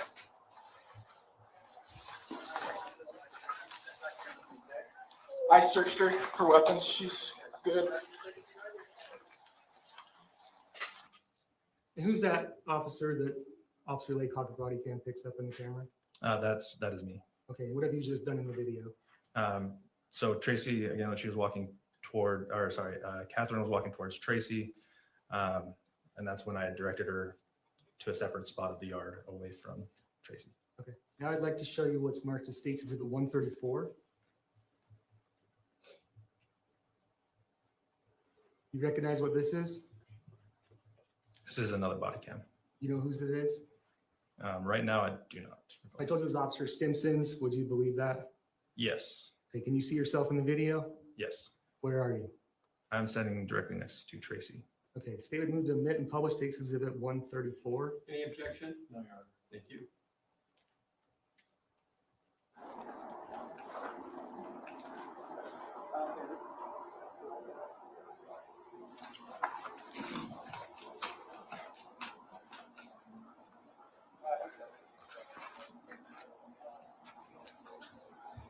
What's your name, man? Kevin? What's going on, Kevin?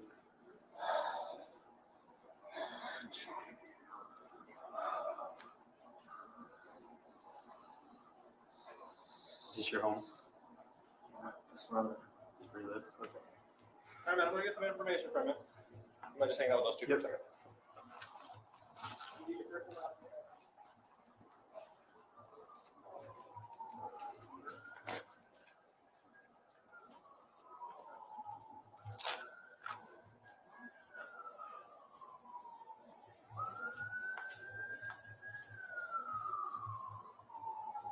I'm just hanging out with you guys.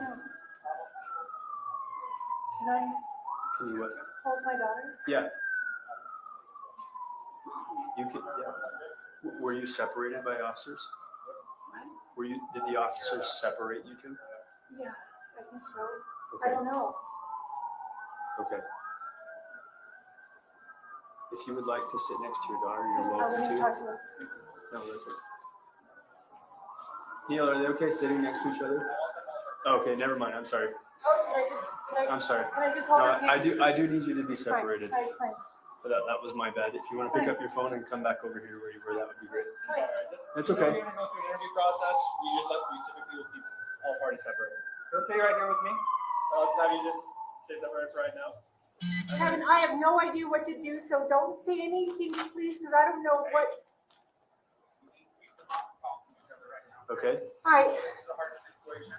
We really need you to be patient so we don't have to move you guys around, okay? Hi. All right? Uh-huh. Huh? Yeah. Yes.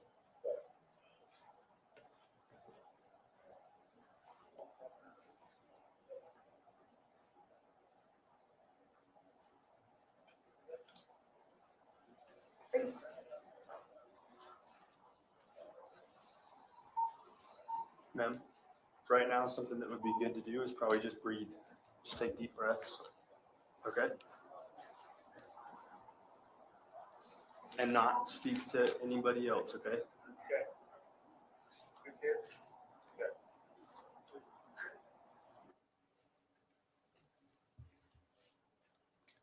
Do you know what was going on when Tracey's defendant said, "I don't know what's going on, so don't say anything"?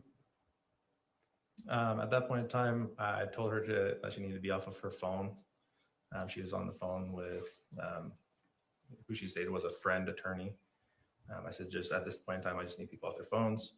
And that's when I started walking over towards, this was right after I identified Tracey. I started walking over towards Kevin just to have Officer Simpson hang out with them so I could identify Kevin. And then that's when she had yelled it out over to him. I could show you what's been marked as State's Exhibit 49. Do you recognize what that is? So that is the entranceway into the residence. And do you know what the photograph is from? It's from my body cam. Okay, does it fairly accurately represent what you look like at your body cam? It does. Is this, and at what point is this, what point of your body cam is this? Is this the first time you entered the residence? Yes, it is. And that's what it looked like when you walked in? Yes. And what do you observe in the photograph? Right in the entranceway, there was some sandals that were right there. I noticed that as soon as you came in, there was a hallway directly in front of me, and then kind of like a living room, and then the entranceway wrapped around in towards like the kitchen on the right side. Did you notice anything later that evening if those sandals had been moved? I don't recall. Okay, State would move to admit and publish State's Exhibit 49. Any objection? No. Thank you.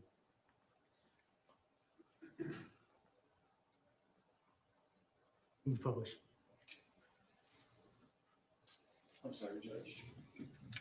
May I approach? Certainly. Let's take it down for a second.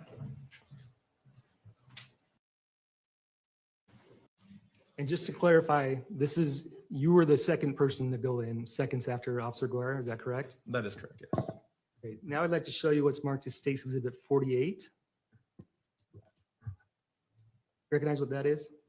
That is also my body cam. That is when we made contact, or when Officer Guerra made contact at the front door, and where I had positioned myself prior to us making contact. And you can see the date and time up in the corner.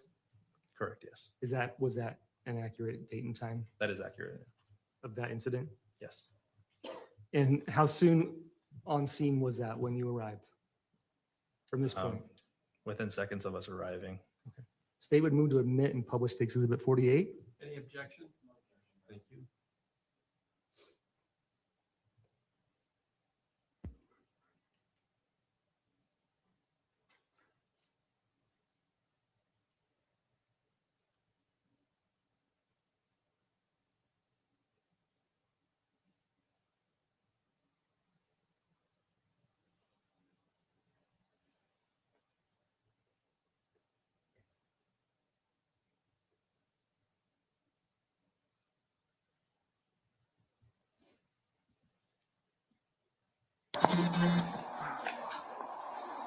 Get patient condition in there.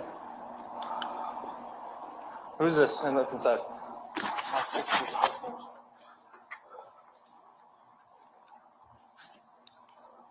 Hey, get a pulse.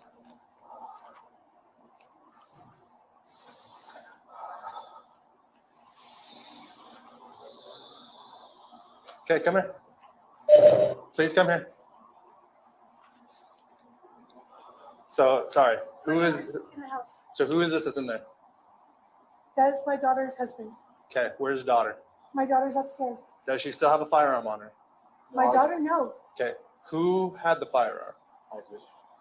It You was, had the I firearm? already showed her where it was. Okay, It's inside. Sounds good. That was it. so I'm gonna have you take a seat right here. I'm gonna have you take a seat over here. That's on the back end of the truck.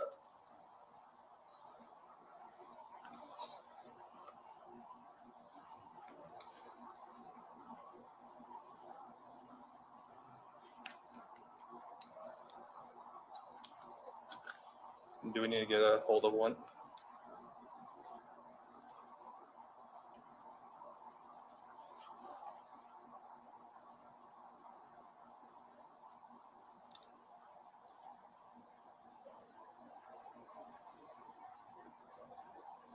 Okay. So I'm gonna have you stand up. I'm just gonna pat you down real quick, okay? You don't have any weapons on you or anything like that? Not even made aware of? I've only got the holster that was in my pocket. That's it. Okay.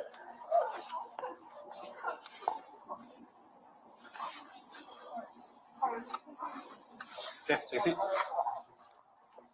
Ma'am, I'm gonna have you stand up. I'm just gonna pat you down for weapons. Oh, yeah. Anything I need to be made aware of? Anything that'll poke and or stab me? No. Okay.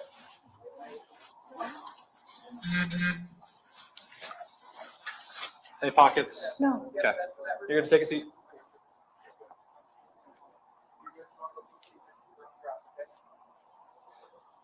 So, ma'am, I apologize. I'm actually gonna have you step back here with me, okay?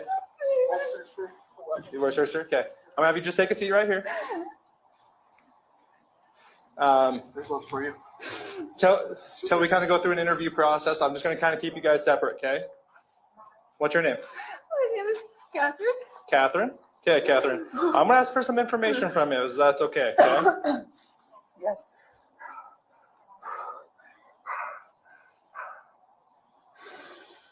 All right, Catherine, how do you spell your first name?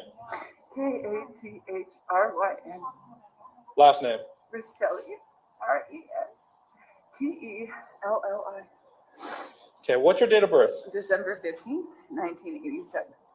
1987? Okay, just stay sitting right here, okay? I'm just gonna keep you guys just separate until we can kind of go through an interview process with you guys, okay? Sure. I appreciate it. All right, ma'am? Ma'am? Is it okay if I just have you just off the phone just for a second? Yeah, Richard, let me call you right back. The police officer asking me to be off the phone. Yeah, just for right now, just kind of while we're going through a process with you guys. That's fine. I do need to get some information from you. Can I get your first and last name? Tracey, Tracey. Last name? Grist, Grist. ST? Does this look correct? Yes. Okay, what's your date of birth? 5/28/65. Okay. Yeah, just for right now, I'm just going to be asking you just to stay off your phone, okay? I was calling my friend who's an attorney because I'm worried about my son. Okay. Whose son? Is this son over It's here? my son. Okay. You guys will be more than welcome to give them a call. This is like a friend attorney or? Yes. Okay. Just give us a second, then I'll let you make a phone call if that's okay. Yes. Okay. I'm not saying that you guys won't be able to make phone calls. Yeah. Just for right now. Okay. Okay. All right, man. I'm gonna get some information from you. You mind just hanging out with those two for a second? Let me get your first and last name. Kevin. Kevin. Yeah. Grist, is it? Ellis. ELLIS. Oh, sorry, what was it? ELLIS. ELLIS? Yes. Okay, and what's your date of birth? 11/13/90. Okay, does this look correct? Yes. Okay. Do we need to notify 1J? Or 5J1? Want me to make the call? You got it? Okay.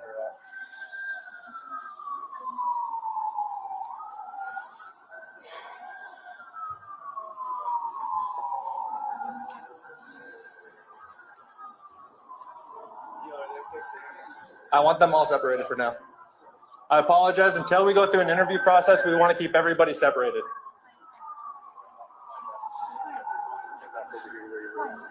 Sorry, just until we gotta go through an interview process, we typically will keep all parties separated. He'll stay right here with me, and I'll just have you just stay separated for right now. And then, I have no idea what to do, so don't say anything. Hey, we need people not to talk to each other right now, okay? I know this is a hard situation, but we really need to be patient so we don't have to move you guys around, okay? All right? Huh? Okay.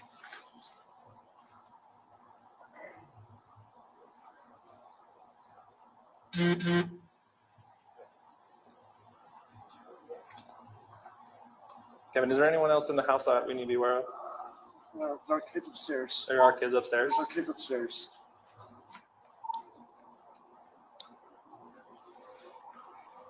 How old are they?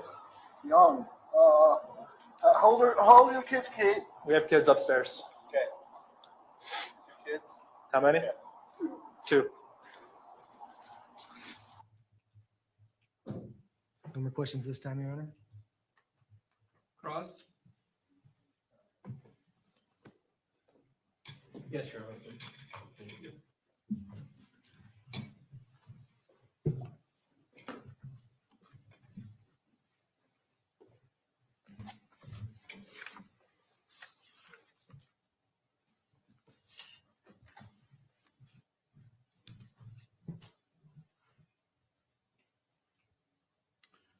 Officer Neal. So you hadn't been an officer very long when this event took place, is that right? I had not, no. And but you were following some protocol, weren't you? Yes, I was. One of the protocols was to separate persons at a scene. Is that right? That is correct. Is that something you're taught? Correct, yes. And where did you learn that? At the Post Academy. And when did you do post? It was, I believe, 2023. I'm sorry? I believe 2023. Thank you. Sorry. I didn't know if that was him or me, Judge, but and can you describe what post is? Post is state. It's monitored by the state to be able to train upcoming candidates to become officers, teaching them protocols, teaching them about the various laws, how to read law, and then how to conduct yourself as an officer.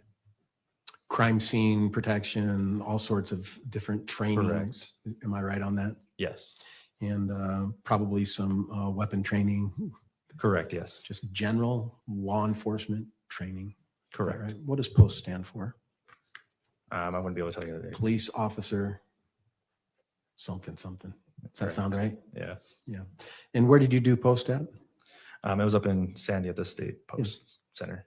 Yep, that's one of the more popular post sections, isn't it? It is.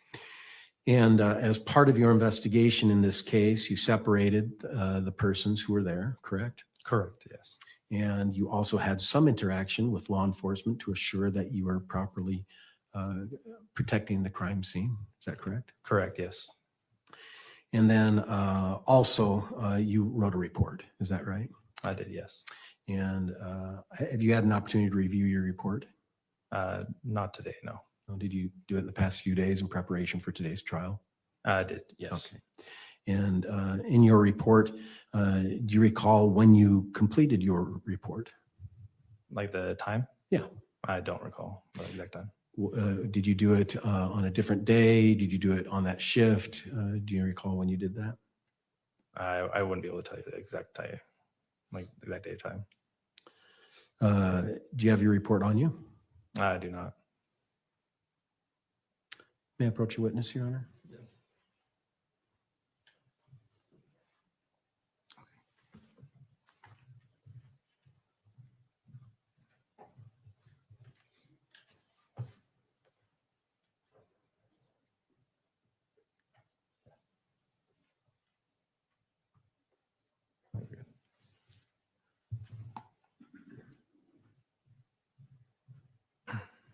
Officer Neal, I provided you a digital copy of your report. Did you have a chance to see that? I did, yes. And did that refresh your memory as it relates to when you drafted your report on this case? Yes. And approximately when did you do that? It was later that night. It was or early in the morning. Like 3 a.m. Correct.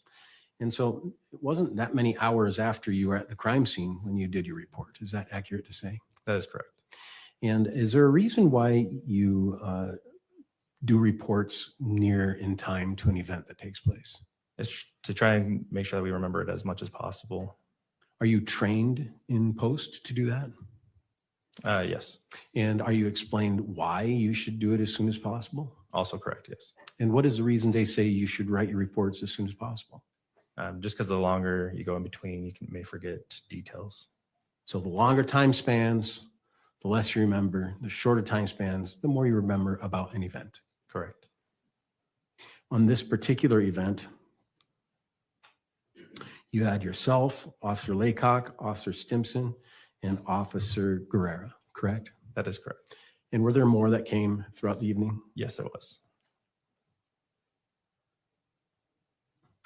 And on still shot 49, could we pull up 49? I think that's the right one.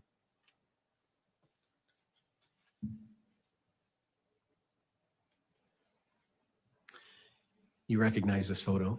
I do, yes. And this photo is a still shot from a body cam on your entrance into the residence. Is that accurate? That is accurate. That's the first view you see in that home, correct? Correct. And what's directly in front of you as you look through the door? The sandals on the floor. And what's eye level? A fireplace. Yeah, a wall and a fireplace. Yeah. So as you open the door, you're sort of standing in a living area. Is that right? Correct. All right. And is this picture what you recall in your own mind? Correct. Thank you. I have no further questions. Thank you. Any redirect? Just real quick. When you entered the residence, did you see a screen on the door? On the door of the residence? Yes. I don't recall. I could show State's Exhibit 41. You see what do you see in this picture? Just an open doorway. You see a screen in front of it? No. What do you see on the right? Right. I know what I saw when I came into the residence, but I don't recall like right immediately inside. Okay. No further questions, Your Honor. This witness be excused? Yes. Yes, Your Thank Honor. you, officer. Let's call your next witness, Mr. Matani. So we'll call Detective Nicosia. Detective Nicosia. And maybe he be excused from his subpoena, Your Honor. Any objection? No. You're excused, officer. Thank you.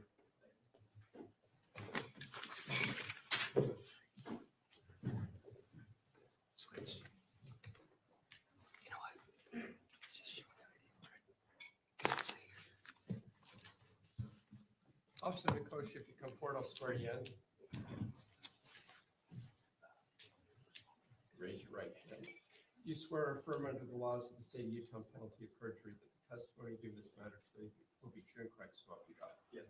Thank you. Please have a seat up there. Be a water bottle if you need it. Give the attorneys just a moment. They're having a quick conference. And we'll get started on it.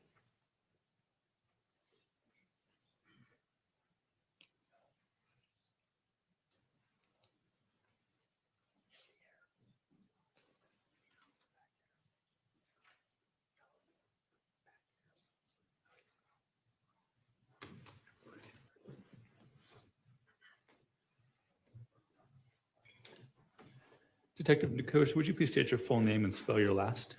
Wyatt Nicosia, Nicosia. And Detective Nicosia, where are you currently employed? With the American Fork Police Department. And how long have you been with them? About 7.5-ish years. How long have you been a detective? About 2 years. In order to become an officer, did you go through post? Yes. And when did you do that? Probably 7 years ago. Yeah, 7-ish years ago. And did you do any sort of particularized training to become a detective? Just in and outs of patrol work. Yeah. More experience based. Yeah. Okay. What were your duties on July 12th of 2024? At the time I was called out and was asked to help with the investigation of this case. Okay. And what were your overall duties? Were you on patrol then? Were you a detective? I was in investigations as a detective. Okay. And what were you asked to do when you were called out on this case? I was told that an individual was going to be coming to the police department, and I was asked to interview that individual. Okay. Did you ever go to the scene? Later. Sorry, prior to that interview? No. Okay. And who did you meet with on the evening of the 12th? His name was Mr. Kevin Ellis. And did you conduct an interview with him? Yes. Did you record that interview with your body cam? Yes. Your Honor, at this time, the state would move to admit State's Exhibit 89, the interview with Kevin Ellis. 89? Yes. Thank you. Any objection? No. So admitted? State would move to publish. So ordered.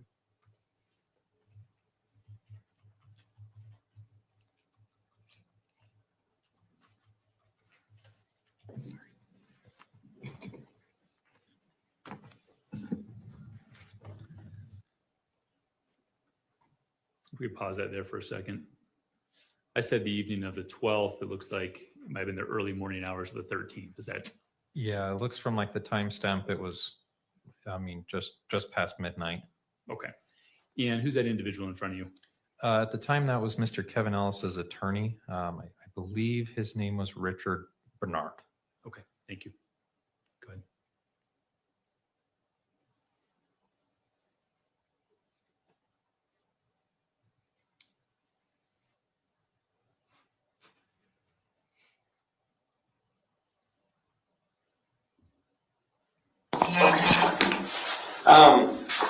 So we're just trying to figure out, obviously, what happened. I haven't been to the scene or anything, and just kind of wanted to get your side of the story and better help explain that.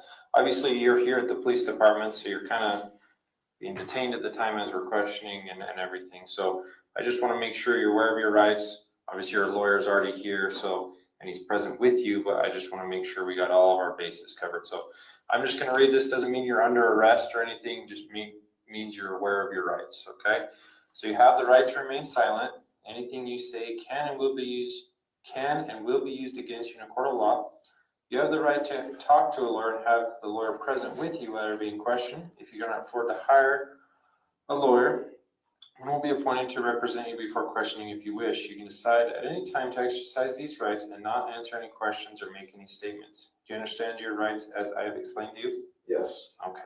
Having these rights in mind, are you willing to answer some of my questions? Yes. Okay. What can you tell me about tonight? I was afraid for my life and I shot in self-defense. Okay. Tell me more about that. Under the advice of the counsel, I declined to answer. Okay.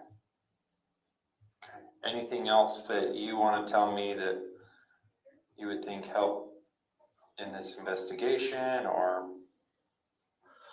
Under the advice of counsel, I declined to answer. Okay. All right. I can proffer some things to you. Okay. The victim was an armed intruder wielding a knife. It was a short distance from him when he shot. Okay. So just to clarify, he was an armed intruder with a knife. Entered the house without permission.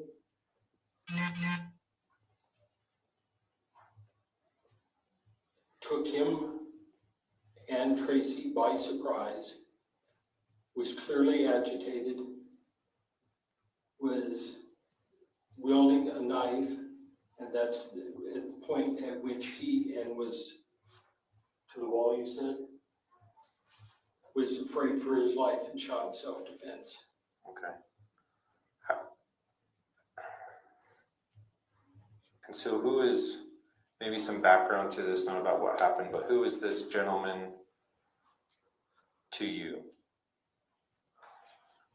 It's his sister's husband. Okay. They have been, he and she live in California. They're having marital difficulty. Tracey invited her daughter to come to her house and have a reprieve, get away. How long had she been there? 3 weeks. The husband was making demands that she come home. Instead, drove out to California to pick her up and take her back. And that's, So Tracy's the mom, right? Tracy's the mom. What's your Okay. sister's name? Katie. Catherine. So sorry, just to clarify, Tracy drove out to California to pick up Kathryn? It doesn't misspeak. It was Matt drove to Utah. Matt is the victim. Matt is the deceased, correct? Okay. So Matt drove here to pick up Katie. Is that correct? Okay, and then he showed up unannounced? Picking her up is a polite way of saying it. Okay. His intent was to take her back. Okay. And He showed up, entered without knocking, without ringing the doorbell, had never been to the house before, and so was essentially an armed intruder at that point. okay. And then did he have, when he entered the home, did he have the knife in hand or did he pull the knife out when he was in the home? Go ahead and answer that. Under the device. No, go ahead and you can answer. Okay. I didn't see him pull it out, so I'm assuming he had it in hand. Okay. Do you know what type of knife it was or anything like that? Okay.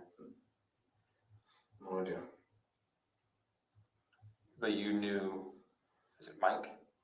Matt. Matt. Sorry, there's so many names. I'm not good with names. It's late at night. That's all right. You would be maybe at pool, I'll be there in 5 minutes. Yeah. Matt, and you knew what Matt looked like because it was obviously your sister's husband. Okay. Years. Okay. But again, emphasize, he entered the home unannounced in an agitated state, wielding a weapon. Okay. And can you describe the agitated state? How was he acting? Under the advice of counsel, I declined to answer. Okay. All right. Just give me 1 second. I'm gonna go take 2, take 3. Takes as long as you need. Okay. I'm gonna go.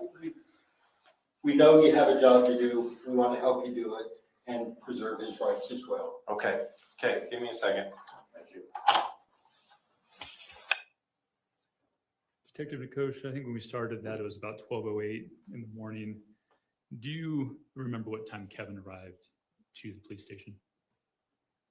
I couldn't recall that. I know when he did arrive, we put him in the interview room and then his attorney showed up shortly after and then met with Kevin. But I couldn't give you an exact time on what time he arrived. You know approximately how long he met with Kevin prior to you interviewing him? I couldn't even. And that's, if you can't, you can't. Yeah, I couldn't give you a time on that. Sorry. Did you take other steps? Did you have any other roles in investigating this case? I did, yes. What was your next step? After that night, I mean, it was a few days following that is we were asked to go, myself and Detective Wetton were asked to go up to the Ogden area and retrieve Rachel Jorgensen's phone. And do you remember who Rachel Jorgensen is in relation to Kevin Ellis? That is his sister. Okay. And did you make contact with her? Yes. Did you retrieve the phone? Yes. Did you interview her? No, she declined to speak with us at that time. Okay, thank you. I'll pass those. Cross.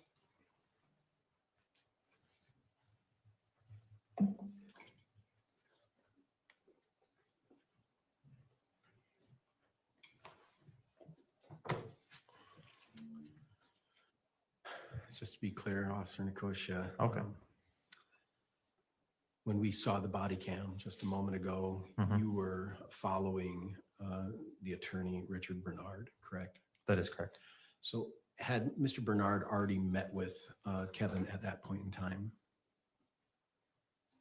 I don't recall if he, I believe so. He had met with her, or sorry, him. But I don't know why or who he was talking to from there. Okay. And so you read him his Miranda rights. Correct. Is that something you learned at post? Yes. And as part of post, did you also learn how to interview persons? Yeah, to an extent, the basic interviewing process. Yeah. Yeah, and you've done retraining as you've been an officer on how to interview both suspects and witnesses, right? I don't know if it was, I don't know if there's any formal training that I can recall. It's just kind of more on the job experience and everything. Do you take continuing education in your work? Yeah. And do you ever have continuing education requirements like so many hours per year or every other year? Yeah. And what are those requirements? From my understanding, we have to do about 40 hours every year, and then a certain amount of hours. I know we have to do like defensive tactics and arrest control and different types of topics every year. But I couldn't tell you the exact hours of those requirements. Sure. But I know it's at least 40 hours every year. And you've been an officer for 7.5 years? Yes. 40 hours is a lot. Mm-hmm. That's a lot of hours. And so you do get frequent training, is that right? Yes. And during those 7 years, 40 hours a year, do you recall ever having any training on how to properly interview a witness or suspect? At that time, I don't recall if I'd been through the training or not, but I mean, we did, like I've been through like the FIT training, which is like the interviews with children and everything like that. But I don't know if I can't recall if that was before or after this case. Okay. To be honest. All right. But you did follow the protocol of reading Miranda rights.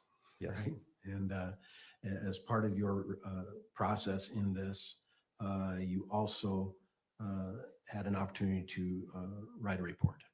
Mm-hmm. And do you remember when you wrote the report on this case? I want to say it was that following morning. Like I remember I didn't sleep. It was, we interviewed, and then early hours of the morning, I typed this up. At the end of the shift or close to the end? Yeah. Yeah. And is there a reason you didn't wait to write that report, like when you later had instructions from Officer Nordine or someone else? I know because Mr. Kevin Ellis was arrested that night or that morning, I guess, we were informed by our supervisors that these reports needed to be completed as soon as possible. And so we could get everything submitted to the county attorney to not delay the process from there. Sure. In your training, are you told to write reports shortly after events? Yes. Yeah. Are you encouraged to write them for better memory? Yes. Is that your training, that the closer to the event you write your report, the better you have a memory of it? Mm-hmm. And with my own experience as well, right? If we wait too long, it's like, I don't remember anything. So sort of a natural thing, isn't Yep. it? Yeah.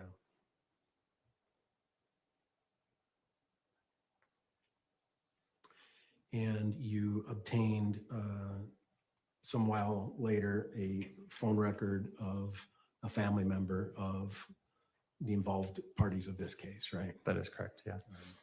I have no further questions. Thank you. Thank you. Redirect.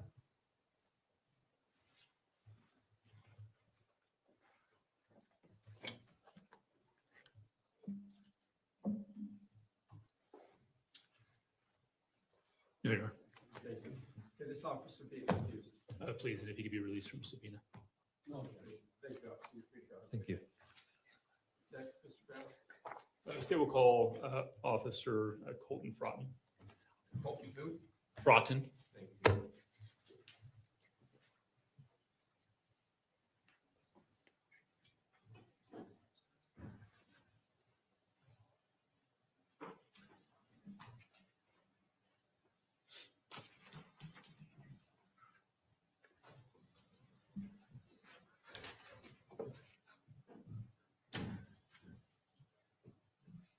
Raise your right hand, sir. I'll swear you in. Do you swear or affirm under the laws of the state of Utah on penalty of perjury that the testimony you give in this matter stands true and correct, so help you God? Yes. Thank you. Please have a seat up there.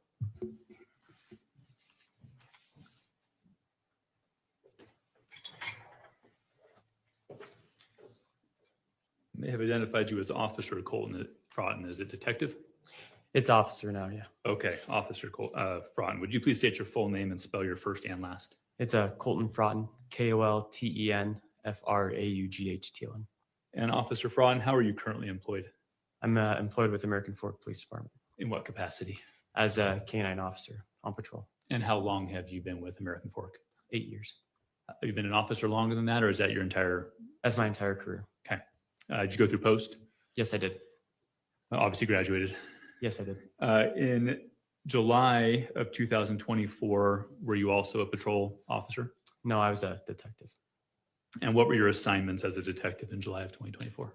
I was a SVU detective, and then just anything that came across my desk, I would work. Okay, and SVU, what is that an acronym? Yes, it is. What's it an acronym for? Special Victims Unit. Okay, thank you. And that was that your assignment on July 12th of 2024? It was, but I was called to assist in another case. Okay, and did that case involve Kevin Ellis? Yes, it did. What assignments did you receive on July 12th of 2024? I got a call pretty late at night, just to assist patrol in a case that they were working.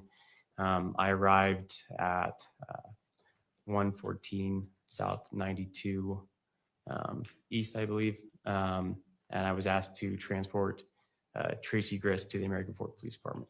Okay, and did you do that? Yes, I did. And upon arriving at the police station, what did you do? After that, I was asked to interview her just on what had happened that night. Okay, and did you do that? Yes, I did. Did you wear a body cam during your interactions with Ms. Grist? Yes, I did.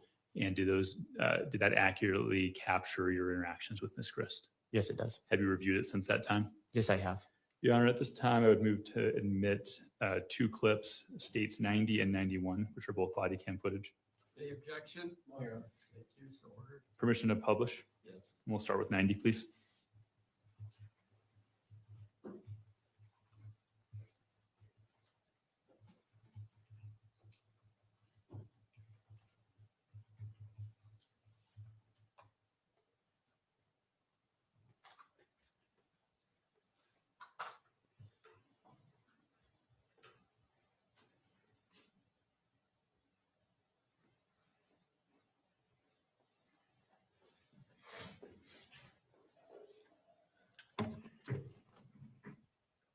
My supervisor did tell me just for the meantime, did want us to take your phone just for right now.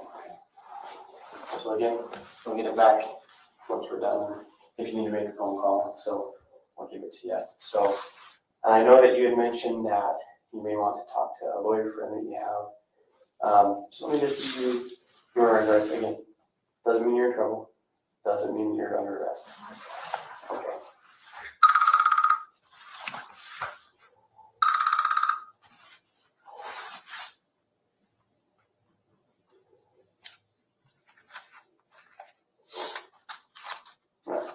So you have the right to remain silent. Anything you say you can will be used against you in a court of law.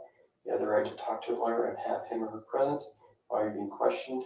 If you cannot afford to hire a lawyer, one will be appointed to represent you before any questioning if you wish. You can decide at any time to exercise these rights and not answer any questions or make any statements. Do you understand these rights? Having these rights in mind, do you still want to talk to me? Do you still want to have that lawyer present or being talked to? I can talk a little. Okay, sounds good. So what exactly were you there for? It's my house. It's your house? Okay. Your daughter was just visiting, staying for a visit. Or were you planning on staying at night or? My daughter, she lives in California. Oh, gotcha. So she's visiting from California. Okay. And was she there with her husband? No? Okay. He's awful. Mm-hmm. And just making breather.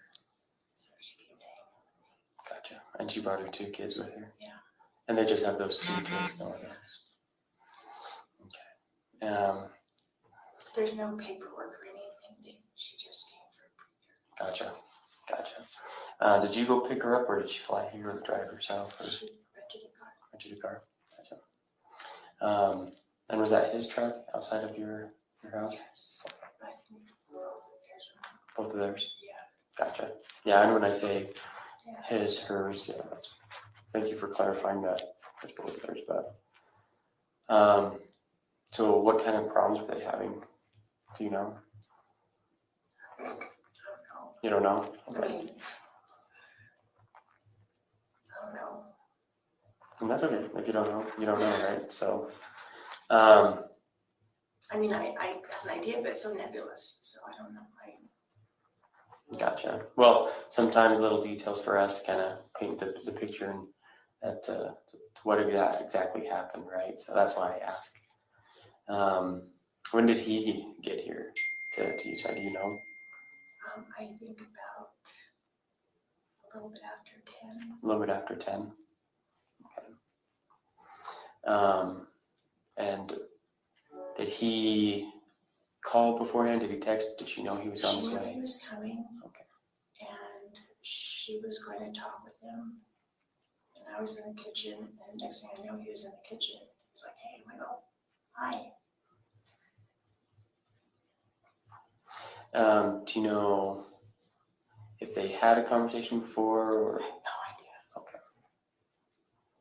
Kind of walk for me what was happening when you were in the kitchen. He showed up, and then what happened? I was in the kitchen, and I was sitting on the counter, because I do that, sit in the corner. Mm-hmm. And he said hi, and then he walked into the other room, but he was acting different. Mm-hmm. What do you mean by he was acting He was different? just, how agitated. Mm-hmm. I would say agitated.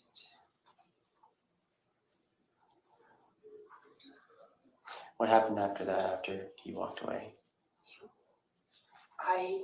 He walked away. Mm-hmm.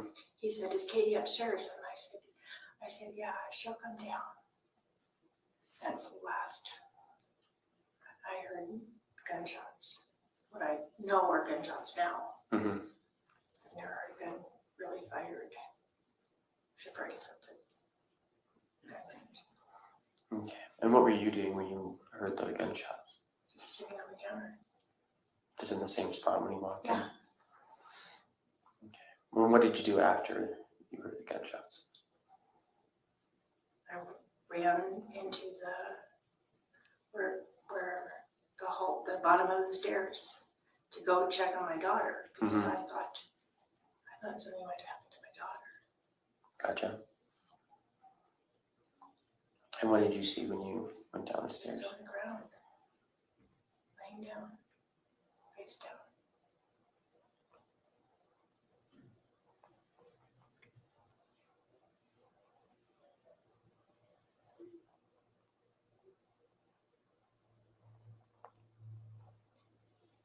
And then what happened? I called 911. Mm-hmm.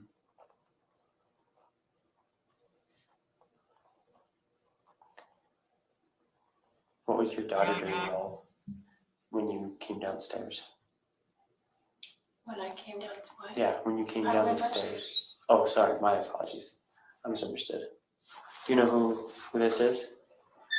This is the family attorney. Oh, gotcha. Hey, Here talk for to you. Kevin, talk to Kevin. Okay. Kevin. So could you take me to Kevin, please? Yep. There you go. Is that the guy that you were talking about? Yeah. Oh, perfect. There you go. He's here. Do you want him present? No. Okay, perfect. Sorry, I thought you I had was said that you went thinking on the main downstairs. floor. Gotcha. So you went upstairs to see her when you heard the gunshots. My apologies. I misunderstood you No, there. Everything happened on the main floor. Mm-hmm. I was in the kitchen, down in the hallway, and then I went upstairs, and I just said, "Stay here, don't come downstairs. No matter what, don't come downstairs." And that was to, My daughter Katie, okay. because I didn't want her to see. Okay, I'm gonna just, because obviously I was confused somewhere, so I'm just gonna back up a little bit. kind of run me through you sitting on the counter in your kitchen, hearing the gunshots, and then what happened after that? I went and looked in the hallway. Mhm. Or I went to the bottom of the stairs, and that's the hallway. Mhm. And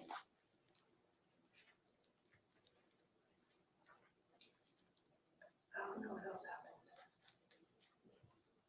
So after you went to the bottom of the stairs, then you went upstairs and Yeah, and I with your just, daughter. she said, what happened? I said, she's here. Just don't come downstairs, please don't come downstairs, please don't come downstairs. I don't want her downstairs. And then what happened?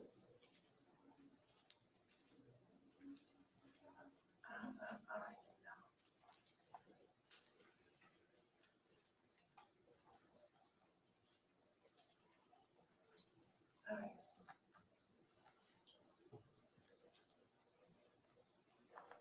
I know I called 911. Mhm. And they asked if I had to CPR, and I was just looking at him on the ground. And then the doorbell rang. Mhm. Because I think the neighbor upstairs, Caitlin, heard a noise because she asked me if I was okay. So when I went to call, she said, is everything okay? So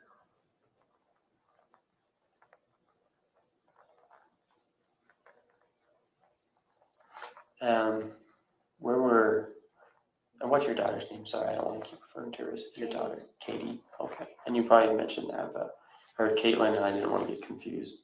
Where were Caitlin's kids at when this happened? Sleeping. Okay, and that's on the upstairs level. Okay. Where was Kevin at when this was going on? I have no idea.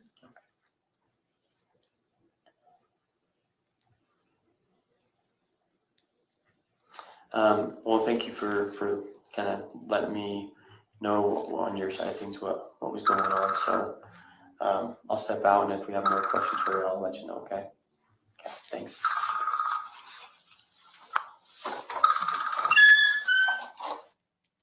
Did you end up having more questions for her? Yes, I did. So did you go back in? Yes, I did. Permission to publish states 91. Any objection? No. Thank you. Just play the first 3 minutes and 49 seconds, please.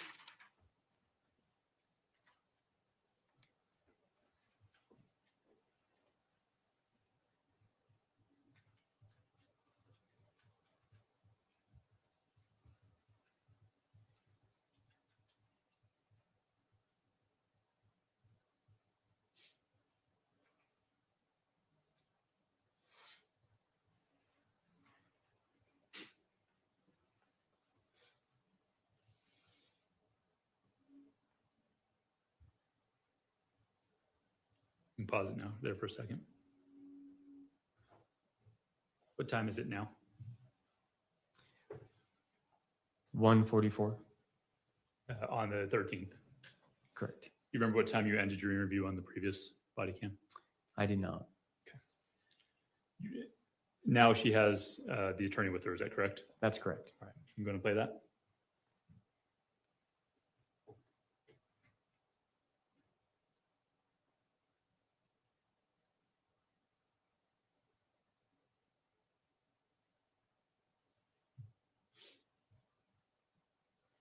There should be audio.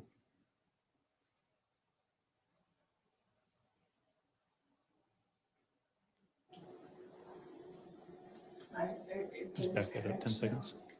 I don't know, not at all. Okay. A little bit more, please. So in shock.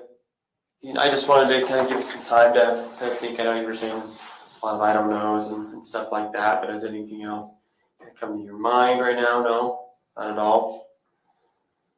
Okay. I am so in shock.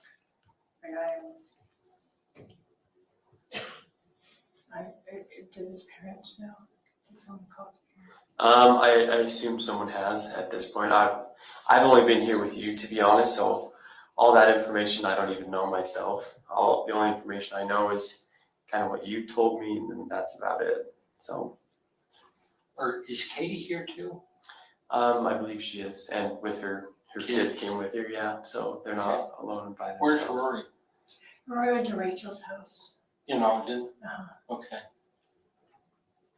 I don't even know. Is that another It's one of the kids? another Rory's daughter. my daughter, Rachel's Youngest my other daughter. Gotcha.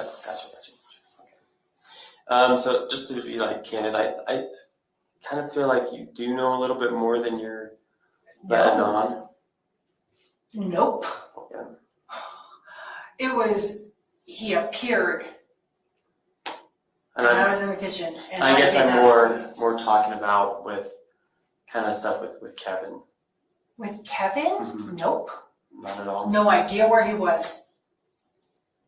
No. Okay. Okay. Well, again, honesty is the best policy I'm when it tell- comes to. I almost to know us. nothing. Okay. She schools me on being honest. Well, good. We always need someone looking after each other, right? To be honest and forthright, right? So, and again, that's just And kind of I've the vibe told- that I'm getting. So. And I've told her Mhm. that the most important thing is to be honest and truthful, and we can decline to answer if you want to, and she will do that. But she's not, so far as I know, withholding anything. Gotcha. Okay. Well, I just wanted to come in here and see if you did remember anything, because again, like I said, I know you were saying like a lot of I don't knows, and so I just wanted to see if you remembered anything else and talk you with a little bit, but nothing comes to mind at all. I interacted with Matt for like maybe 3 seconds. Mhm. And I didn't see Kevin. And Matt went around the corner, and by the time I got, I don't even know, I didn't see anything. All I heard was noise. What were the noises that you were hearing? The shots. That was the only Yeah. noises. There was no conversation, no confrontation at all. Not that I heard. Gotcha. Have you been to the house? Do you know the layout? I haven't. So I got to the house, but I never went in. The most I did was walk up to Tracey and say, hey, they want me to take you to the police department. That was about it. Okay. So literally bare minimum as far as information from you goes. So, okay. All right. Well, that's all that I wanted to ask. If you want to Sure, go back, no, that's fine. Kevin, hang out or. Kevin's, he's just exhausted. I'll leave him alone for a minute and let him close his eyes, and I'll walk back down there in Sounds a good. few minutes and Okay. just visit with Tracy. Not a problem. Thanks. We're not recording, are we? We were just because I was in the. Did you do anything else that evening? No, I did not. Well, yes, I did. Sorry. No more interviews though, right? What's that? No additional interviews. No additional interviews. What additional things did you do? I collected DNA from Tracy, Kevin, and Caitlin. And how did you do that? We have buccal swabs. It's just where we stick a little like Q-tip in their mouth to get DNA that way, and collected fingernails with clippers. Did you take any other steps in this investigation as the days progressed? Yes, I did. What else were you assigned to do? On the 17th, we went back with a warrant, collected a couple more electronics. The day after, on the 18th, we had another warrant to seize a AirTag, which we found that was on the truck that was at the house belonging to Caitlin and her husband. And then later in October, I went to. Well, let's go with the 18th for a second before we move on. Did you perform a search of the truck consistent with that warrant? Yes, I did. Did you have your body cam rolling while you performed that search? Yes, I did. State would move to admit State's Exhibit 92. Any objection? There's a short clip from that search. Would you please publish 92? Okay, go ahead. Oh, sorry. No, go ahead. Is your body cam we're watching? Yes, it is.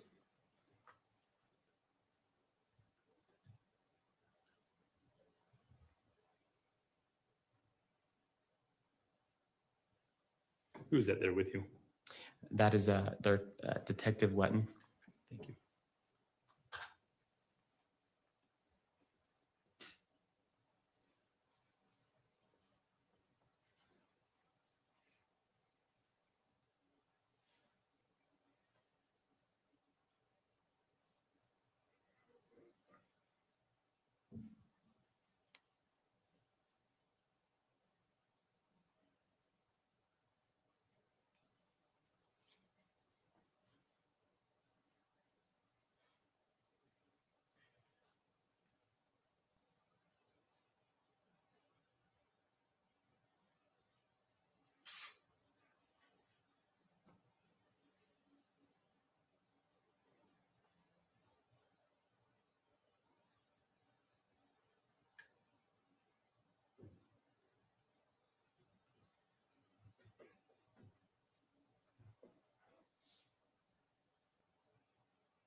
Pause it there for a second, please.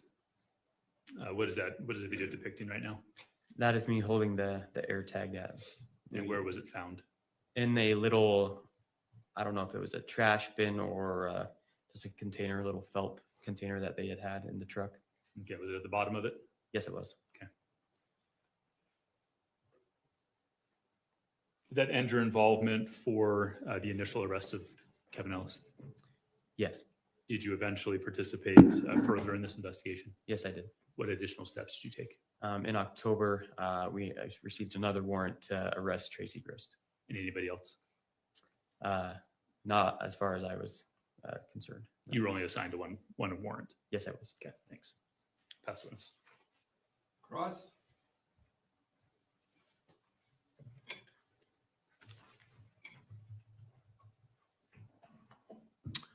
Officer Fraughton, the first exhibit we looked at was your body cam interview with Tracey. You recall watching that just a few months ago. Yes, I do. And in that interview, you read Tracey her rights, correct? Yes, I did. And she volunteered to answer questions you had. Yes, she did. And you seemed quite confused about some of her answers, didn't you? I did, yes. And is one of the reasons for that is because you hadn't been to the house and you didn't know like locations of anything? That's correct. And did Tracey try and respond to those to educate you on that? Yes, she did. And did she do a good job on that? Yes, I felt I understood her at the end. Yeah. And so she gave you the layout and she gave you what she did. Is that accurate? Yes. And you still had further questions and she was willing to answer those. Is that correct? That's correct. Second interview on your body cam, her attorney was present, right? That's correct. And she offered to speak with her attorney present, didn't she? Yes, she did. And the first thing you said to her virtually was that you felt she was holding things back, right? That's correct. Is that because you didn't understand? No, that was just the feeling that some things were being left out. And I just wanted to see if she would be willing to talk to me further. Like what were you feeling was left out? Just again, a lot of her answers just were, I don't know, that she couldn't remember. So I was hoping that the time frame given could help her jog her memory, or just that the feeling I was getting from her was that she was leaving some information out. Like what? Just kind of what I was talking about, like what was happening with Kevin, where he was at, and why. Over there. Yeah. Here. Well, So I'm engaging you in examination. that's right? correct. So, I'm just addressing the jury. So okay.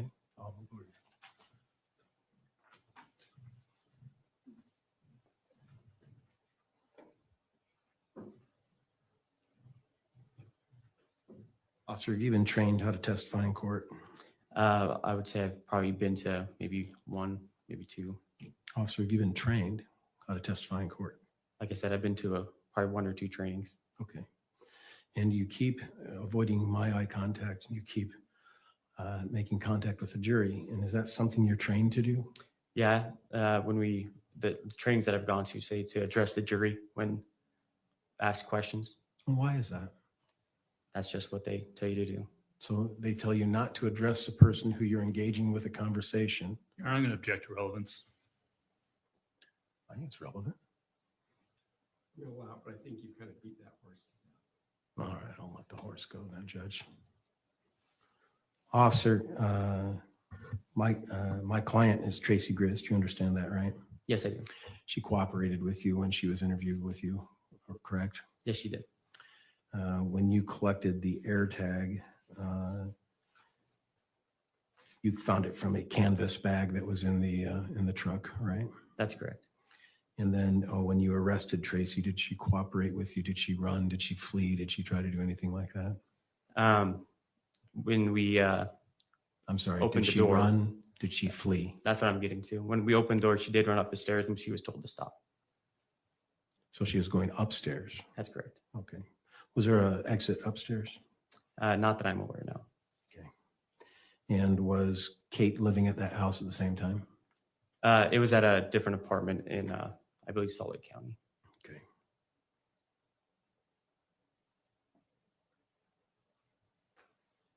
Officer Fraughton, did you attend post? Yes, I did. Did you write a report as it relates to your interactions on this case? Yes, I did. And on your first interaction, which was July 13th, early in the morning, did you write a report that day before your shift was over? I would have to look at my report to see when it was written, but I did write a report, yes, on that interaction on the 13th. You write your report short in time in relation to the events? I believe that it was a pretty long night. And again, I'd have to look and see exactly when I wrote my report. Have you been trained about writing your reports short in time in relation to events? I believe so, yes. Meaning not waiting a long time before you write the report? Yes, that's good. What's the reason you're trained to do that? Just probably memory so that you're not forgetting anything. Have you been trained that if you wait more, then your memory lapses, and so it's better to write a report short in time to the event to ensure better memory? I would say so. Thank you.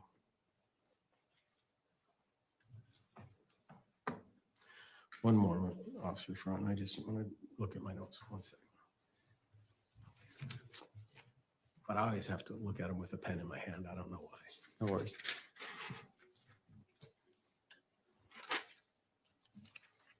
And you've been an officer 8 years? That's correct.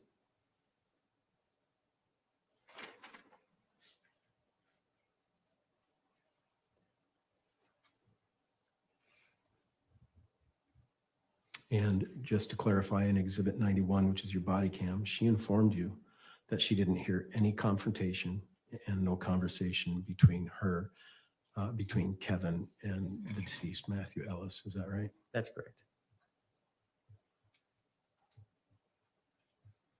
I have no further questions. Thank you, Officer. Thank you. Any redirect? One very quick follow-up.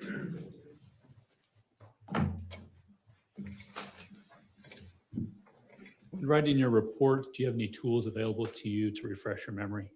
Yes, I do. What are those? I have access to my body cam to review what I had discussed and talked with her about. Okay, thank you. That'd be brilliant. Recross? No, Your Honor, thanks. May this officer be excused from this subpoena? Please.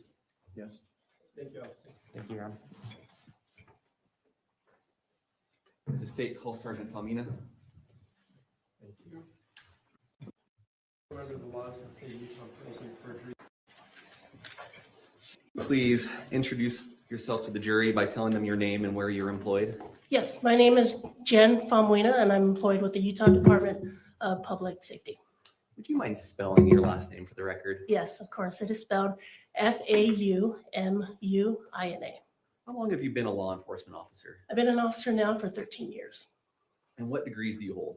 I hold a bachelor's degree as well as a master's degree from Weber State University. Okay. And what is your job title? My job title is I'm a sergeant within our State Bureau of Investigation. And if I call State Bureau of Investigation SBI, are we good with that term? Yes. Okay. What is your role at SBI? What do you do? Yeah, so I supervise a team. We oversee threats, but some of the things I do, I also oversee our evidence response team as well as our 3D scanning team. Is the 3D scanning team related to the Faro technology? Yes, it is. And do you have specialized training to work with Faro? Yes. And what would be your experience level with Faro technology? Yeah, so I've been trained as a user for this technology, as well as I'm also trained as a certified instructor for it. Could you explain to the jury what a Faro scan is? Yeah, you bet. So a Faro scanner, what it is, it's like a really big, or I wouldn't say big, but it's a high precision 3D device that's placed on a tripod. And with this device, it acts similar to like a flashlight. So when you have a flashlight, you know, it's gonna illuminate things, but with the scanner instead, what it's doing, it's actually capturing what it can see, but it can only capture whatever it's what is in their line of sight. And so once it captures all that, it's then able to create basically a 3D digital version of the scene. But however, like I said, it's only within the line of sight. So for example, if we're to capture this courtroom here, what we'll do is that we'll actually move that scanner to other areas within this courtroom so that it can capture things that were not, I guess, were out of view or were blocked in some way from other locations. And with the points or with what it's capturing, It is then able to be combined together to create this final product of what we like to call a 3D digital version of the scene, so that it allows others to see it as well as view it as it existed at the time it was captured. Okay, so to summarize, it's essentially a scanner that uses light to scan a 3D space, creates a data set that you can then use to create a digital replica in 3D of the scene at the time that it was scanned. Yes. Okay. I want to direct your attention to the night of July 12th, possibly the early morning of July 13th. Was SBI asked to assist American Fork PD on that day? Yes, they were. Specifically, were they asked to assist with performing one of these Faro scans? Yes. Did officers go out and use a Faro scanner to scan the scene? Yes, they did. And was a digital replica created thereafter? Yes. And who created that digital replica? I did. And to just be very clear, the digital replica is up the point in time where the scan is made. Is that right? Yes, that's correct. So if the police or paramedics or anyone else has already been through the scene, we're capturing the scene after that has happened. One more time, sorry. If the scan has happened after police or paramedics have come through the scene, we're capturing at the point in time of scan, even if it's after all that. Yes. Okay. In the context of a Faro scan, what's a flyby? A flyby is basically like the visual walkthrough of the scene, but instead you can view it on your phone or computer instead of actually being there. State moves into evidence exhibit 86, the flyby of this case. Any objection? No, Your Honor. So ordered, thank you. Publish to the jury, please. And play when it's on their screen. Okay, go ahead.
Hey, could you back it up 1 second before it flips perspective?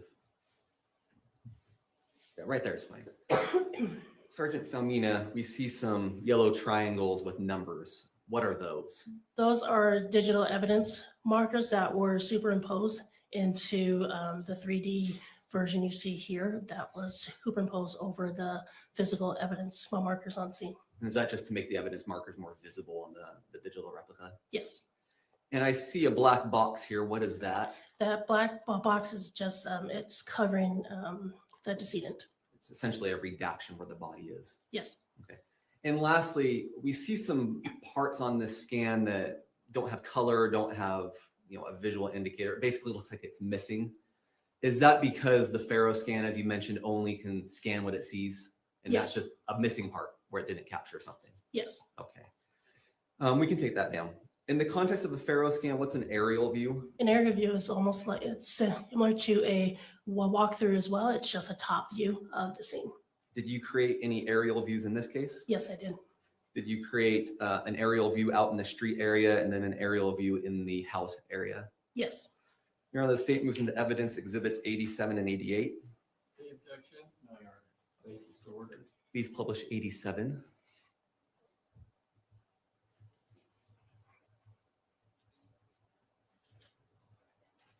Okay, what is exhibit 87? This is the top view of the residence as well as the street view. Okay.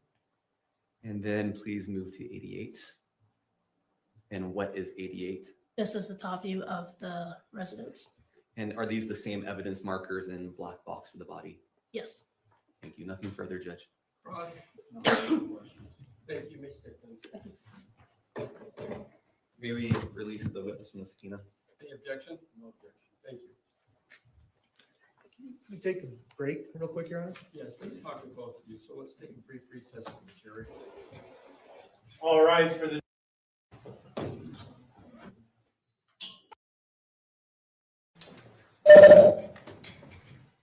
So we're back on the record, matter State versus Grist 2411070. We're bringing the jury back for a recess for the evening. Okay, so they're done for the evening.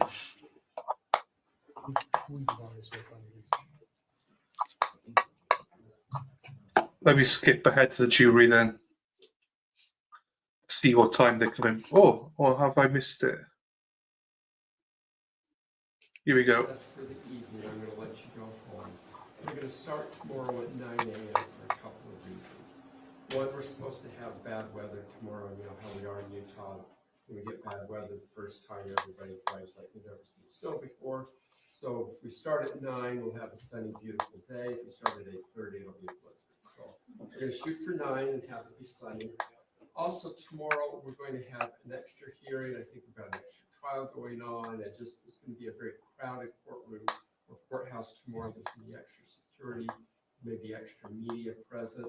Please keep in mind my admonition and directions about talking about the case, doing research about the case, forming an opinion about the case, especially tomorrow where it may be a very busy courthouse. If anybody approaches you to talk to you about anything, please tell them no and then inform one of my bailiffs or my judicial assistant immediately. This admonition is critical for everybody, so please follow through with that. We'll see you at 9 a.m. in the morning, and we'll be in recess for the evening. All rise for the jury. Oh, thank you, Jen. Pray for each other, please. There you go.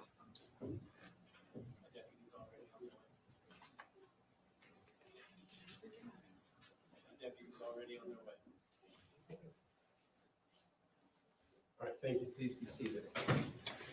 All right, before we formally recess inside the courtroom, anything that the state needs to address the court? No, Your Honor. Or put on the record? No. Face fire? No, Your Honor. Defense? All right, we'll attempt to see if we can get that second TV back. We can't promise anything, but we'll do our best. All right, that in mind then, ladies and gentlemen, we're in recess for the evening. Thank All you. rise. I'm always all rising. Thank you again, Jen, for the super chat. I appreciate that. Thank you, my darling. Right. So they're back at 3 o'clock. Sorry, they're back at 9 o'clock, which is 10 o'clock Eastern, 9 o'clock my time. No, 3 o'clock my time. So we will be back then. Let me just see if I've set up the stream correctly. I sometimes get a row off Sarah P if I don't do it correctly. So let me just check that it has been set up to her standards, which is very low standards.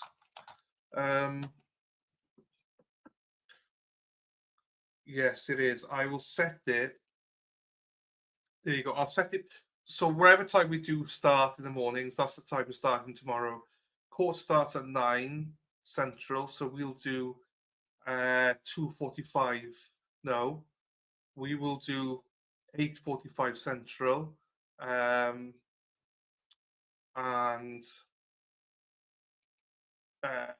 Bad does a 2:45 our time. Bad, that's 2 p.m. your time. No, that is 3 p.m. our time because it's Central time. So 9 o'clock Central time is 6 hours ahead of us. So that is 3 o'clock, Katie. We will be here for 9:45 Eastern. You see, don't worry. Don't worry. Everyone can make mistakes. Not me, but I mean, you guys can always make mistakes. I mean, I very rarely make mistakes. I mean, I don't know when the last time I made a mistake was, but I'm sure I have in the past made some sort of mistakes somewhere, but I just can't remember right now. Oops. Time charts. Can we please not? Yeah. No. Well, I'll be honest with you, the audio and everything's good here, though, so I don't mind this. I don't like doing and all that, because obviously, essentially just the time zones.